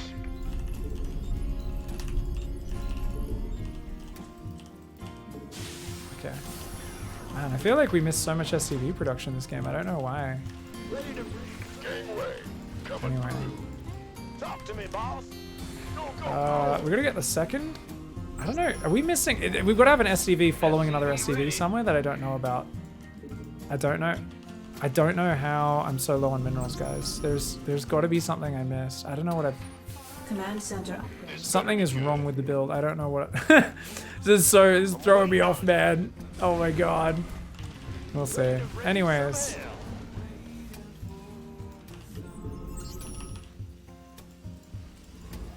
So notice the Hellions are just seeing if there's a third base, and they're both on a control group. Oh, hello. Okay. Ready for dust off. Ready. By the number. Talk to me. We're gonna go around the Stalker. Ready to raise some hell. SCV ready. Oh no, I didn't start my depot, guys. Uh-huh. Picking up. Are you Okay, ready so for my this? Hellions are gonna go out Speed there. boy. SCV ready. Build another depot there. Add-on complete. SCV ready. Okay, so my Hellions are out here. Drops going towards the main. Raven tank. Jordan, Wait. Oh, on no. you. I'm waiting on you. Oh no! Hey, Bob. SCV ready. I'm in a heat. Oh no, we're blocked! I could have, of course, turned that around, but I chose not to, just to simulate being a normie. Where's the hot action? SCV Run it ready. with some very good defense. And, SCV ready. I think, normally I say when there's a Stalker in your face, walk across with Marines, do a Hellion drop. Didn't follow that rule this time. I may get punished for it. SCV ready. So remember, we've got a bunker and a tank covering the natural, Yep. so everything else covers the I'm main in a now. heap of trouble. Okay, so he has a third. At least we know he's going for that. Now, our third CC is so late this game. That's fine. SCV ready. It's totally fine. I don't know why I was able to get it so early the other games. It's interesting to see how just a slight reordering can change so much. SCV ready. Alright, so we're just kind of hanging out up here. Marines, tanks on the way. Fueled up, ready to go. That tank will cover a bit more of that area. Awesome. Okay, SCV ready. got that. We got that. Let's get the 2 gases before the eBay, remember? What's going on? So we get the 2 gases, then the eBays. We're going to lift that off, build a reactor there. And we should be solid on the defense. So even though our harassment did nothing, now we finally get to run into a player who happened to be well prepared, guys. How awesome is that? We finally get someone who's not just going to take massive damage from the start. And we get to see what we can do from here. Does this totally screw the game plan? I don't know, man. I'm going to get my Raven to just patrol, by the way. Oh, hello. We're going to try and click that on the, on the observer. Awesome. Alright guys, do you want to take the tech lab and also build a reactor? Because on our 5th barracks. Okay, what do we want? We want orbital, we want 1-1 upgrades, Complete. and it's medevac time as well. Go, go, go. Research Okay. complete. So, I think at this point we want to go out to our 3rd base, don't we? So we're gonna take our tanks out. Go ahead. Who wants some? Fueled up, ready to go. This better be good. Command center upgrade complete. Let's have a blast. Go out to the Research 3rd. complete. Gary and Bruce. Gary and Bruce. Gary and Bruce. Ready for dust off. Stage your Been waiting on combat. So we're just looking around right now, seeing if there's any observers nearby. Understood. Because, you know, they can set up in pervert mode, which gives them much longer vision. Wait. So we're waiting, I guess, for this 4th tank, maybe? Normally I say about 4 tanks, but the more important thing is 1-1 and your upgrades being finished. And we can see 1-1, it's nowhere near finished, but you can push well before an upgrade's finished, and it'll still finish on your way across the map, right? So that's Thanks very for the base important to last remember. spot. Let's get the armory going. Remember, armory after 5 barracks, always. We're just queuing SCVs, mules. Now we're going to save our mules from now, because we want them for our attack. So that tank's about to get here. And this time we've got a very good push timing. Let's move over and look for that push angle that we looked for before. So what are we going to do, guys? We're going to stem 2 Marines ahead of the army. Complete. And we're going to try and get the factory transition. Oh my god.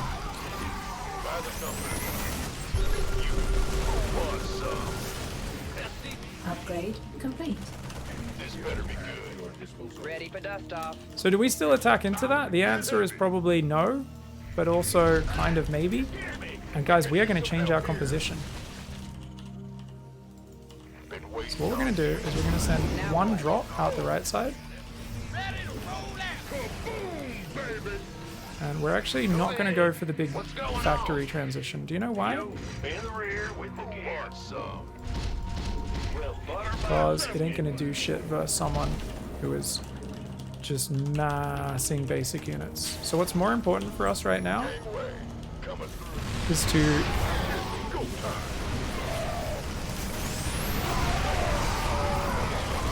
try and pull back with our bio, use our SCVs to tank.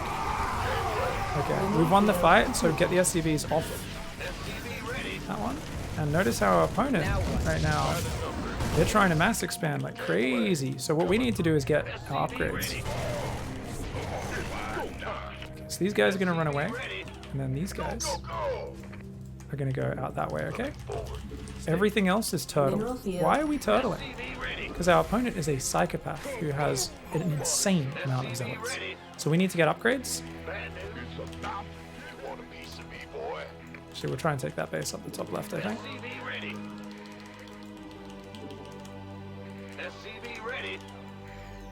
Okay, that's going to go there.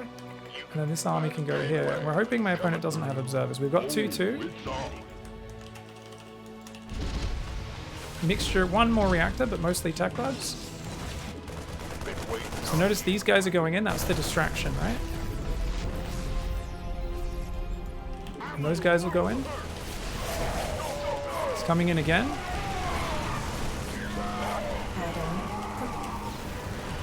And I think we might just be getting overwhelmed. Depends. Those guys go there. That can go in there. We hang on to the... We lost that base. Oh, wait. Add-on complete.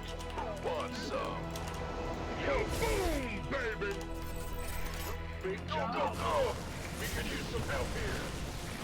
Got it. Sure thing.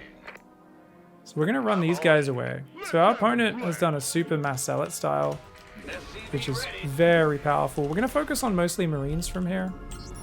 We're trying to drop as many mules as we can and make as many orbitals as we can. The idea is, of course, if we can just get a big enough army up, there's always a chance. Battlefield. Who wants some? Are you ready for you gonna do this better? Gateway coming through. But it's all going to be about getting enough bio together. Now, EMPs would be great. Also, Widow Mines are really good versus mass zealot, as are EMPs. But I don't think we can afford ghosts. So we're just focusing on marines and medevacs, because like that's everything I'm focusing on right now. So it's like if we can just get enough 2-2 bio, I think we might be okay. So that might make him think I'm coming from that side, and then we're just going to see if we can get a snipe. He doesn't have a Nexus rebuilt. Interesting. Okay.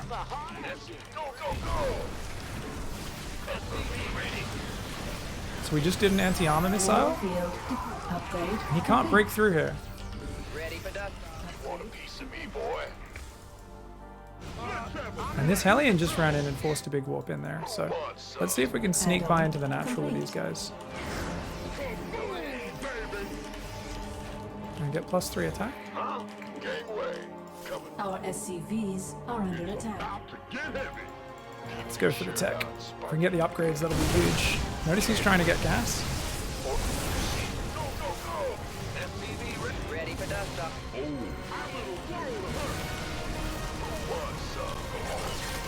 So because he used his blink, we're just going to focus down as many of the stalkers as we can. See if we can get the medevacs out of there. It's obviously pretty advanced stuff, but, you know, seeing what we can do. Building Widow Mines, getting +3. Okay, cool. I think we've got a big enough army now to just win the game. We will try to... Somebody, get me out of this mess. We'll try to... Yeah, we'll see what we can do. So we're going to push up here on this 4th, and I think especially... 5x5. Yeah. State your request. Mineral field depleted.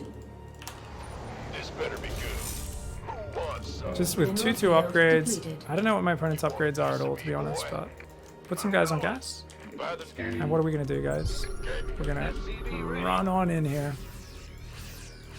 you got it.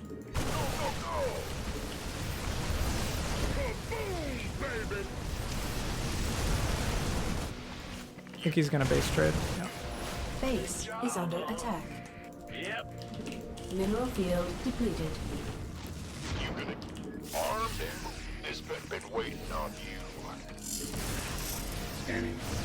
Mineral field depleted. You want a piece of me, boy? Oh, he's gonna come home. Okay. The numbers. Cool. Go armed and ready. State your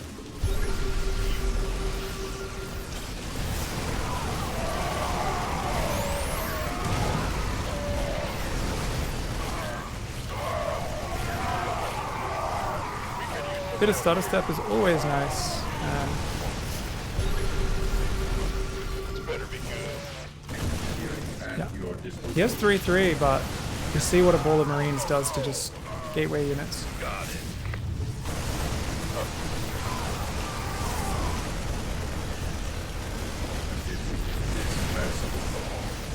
Upgrade complete. So we can just double check the corners with those guys. These guys are okay. You gonna give me Um, orders? By the we're just numbers, checking those boy. corners Been as waiting. well. You gonna give me orders? Huh? Go ahead. Okay. Who wants some? You want a piece of me, boy? Ready for dust off. Got one base there, but I mean, what's that gonna do? Engineer. By the numbers, Cool. boys. So we've closed out the bases. Obviously, I went pretty high level on this one, guys, because my opponent did a super good abusive style. And it was perfect to beat my style as well.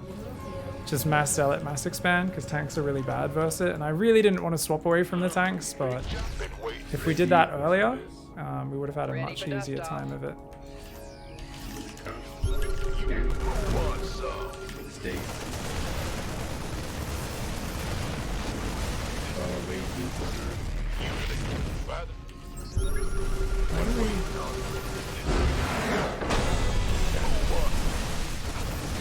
Definitely, it's not like maybe it was a Smurf, but it could just be a player who has like a very good abusive style.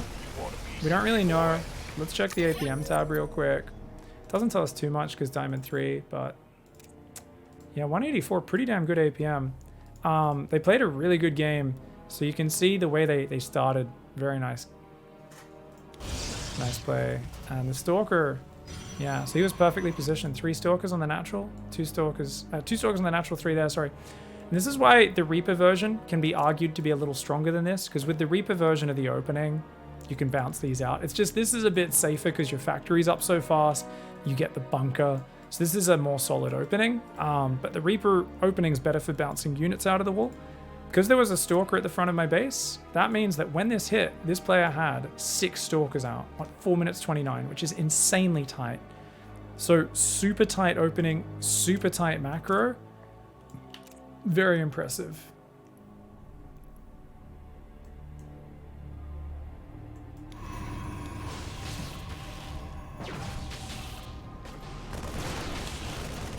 Like this Protoss player is insane, man. Focus fired there, stutter stepped. Defends the natural, doesn't F2. Like this was, so this, like I said, this is either someone who was smurfing trying to snipe me or something, or they just happen to have the perfect opening. And then they stayed 2 gas all game, and they just went, okay, cool, double Nexus, take a 3rd, take a 4th, probe up, and just go mass charge. And then they go 2nd Forge as well, which is like super sick. So I'm like, you know, macroing up. My 3rd CC was so delayed this game as well. So I really want to check what happened in this opening because it felt like my whole build was a little off. And I don't know why. So I'm looking at this. I don't see any SCVs following other SCVs or anything like that. Maybe the minerals are a little further away on this map and it affects the mining like in a subtle way that I don't even know about. But so I go over here to drop the factory before starting the SCVs because I was like, yeah, this just feels a bit better to get the nice quick factory and starport down. And then we should be going SCV and Mule, which we are. We go to take the 2nd gas. Okay. And the reactor. I think we should be prioritizing the SCV here. Yeah, SCV. I'm very surprised.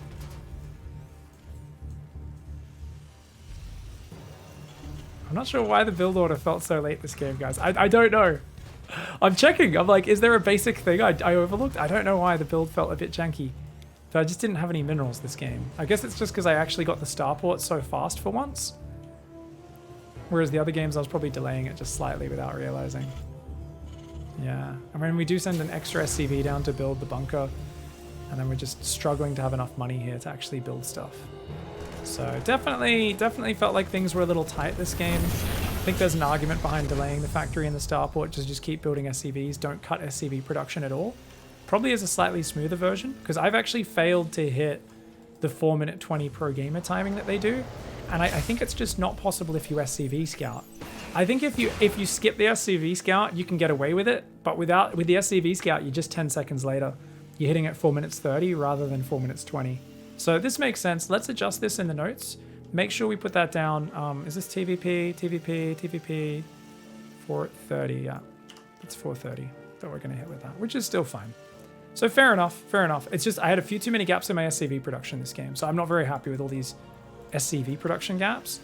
So I think just a little bit unnecessarily hurting my own economy this game was kind of derpy. So keep your SCV production up, guys. That's a fundamental rule. I cut so many SCVs this game, and so I was a little bit behind, and that meant when my pressure got shut down, it was even worse for me. Now, obviously, if we think about it, guys, I could have pulled back. I kind of put myself in deep water here. I looked at it and was like, would I really have reacted this quick? No.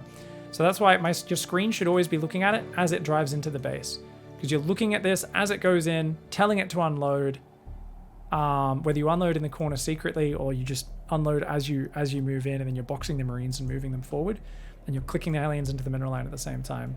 But this was just very sloppily done by me to do it, and then to decide to unload. Like, that was the worst. That was so silly the way I did that. So this put me in a really bad situation, but we saw that, like, if you can just get a big ball of mass Marines together and just kind of stutter step away from Zealots and not let them get the surface area on you, you can beat it. Your opponent doesn't have gas, guys. If they don't have gas, guess what? All they can do is make Zealots. So what should we have done the moment we saw that? And when was it that we saw that? It was when we moved out, right? He was coming for a giant Zealot push. I started moving out, and I split my Marines in front of him. I was like, oh, let's just make sure, we don't run into an army. I'll split these Marines off. And I was like, whoa! And I just stood my ground on that ramp because there wasn't enough surface area for the Zealots, so it was all right. And then I should have immediately swapped the factory off, built a reactor, started Widow Mines, focused really hard on just building Marines and starting 2-2. If I did that, just non-stop Marine production, because I actually had a bit of a gap in my production here, made 2-2, and just played really defensive. I think sending a drop across, like really light pressure, because your opponent's probably got very little defense. The fact that this player actually had a cannon in each base meant they were more defended than a lot of players would be playing this sort of mass Zealot Stalker style. Now, if my opponent didn't F2 the whole game long and actually made control groups and split up, they could have done so well. Like right now, if they had a Warp Prism fly into my base and warp in 8 Zealots there, I'm probably dead to this attack. But instead, they kind of like blinked on the tanks, which kind of blocked their Zealots a bit. And while they do kill the tanks decently, they didn't quite focus fire them. And our SCVs were able to tank. And as long as we keep a wall of bio up, and we do a bit of damage with our drop as well, we were able to just swap into pure Marine production, pure firepower, add some Widow Mines, and we were good. GG. Oh, that was a 3600 player. Guys, we got it! We got Diamond 2! It doesn't give us a promotion screen, though. It still says Diamond 3. Achievement service has been restored. But it changed. I'm in Diamond... Why are you saying Diamond 3? I'm in Diamond 2, you stupid game. Chat reckons reopen StarCraft. Maybe. Should we see? Should we see? I'm gonna just log out and log back in and see if it fixes it. Let's go.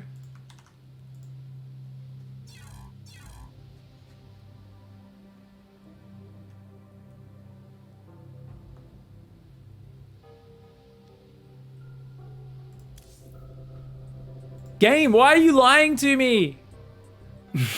Thanks for the Bezos box.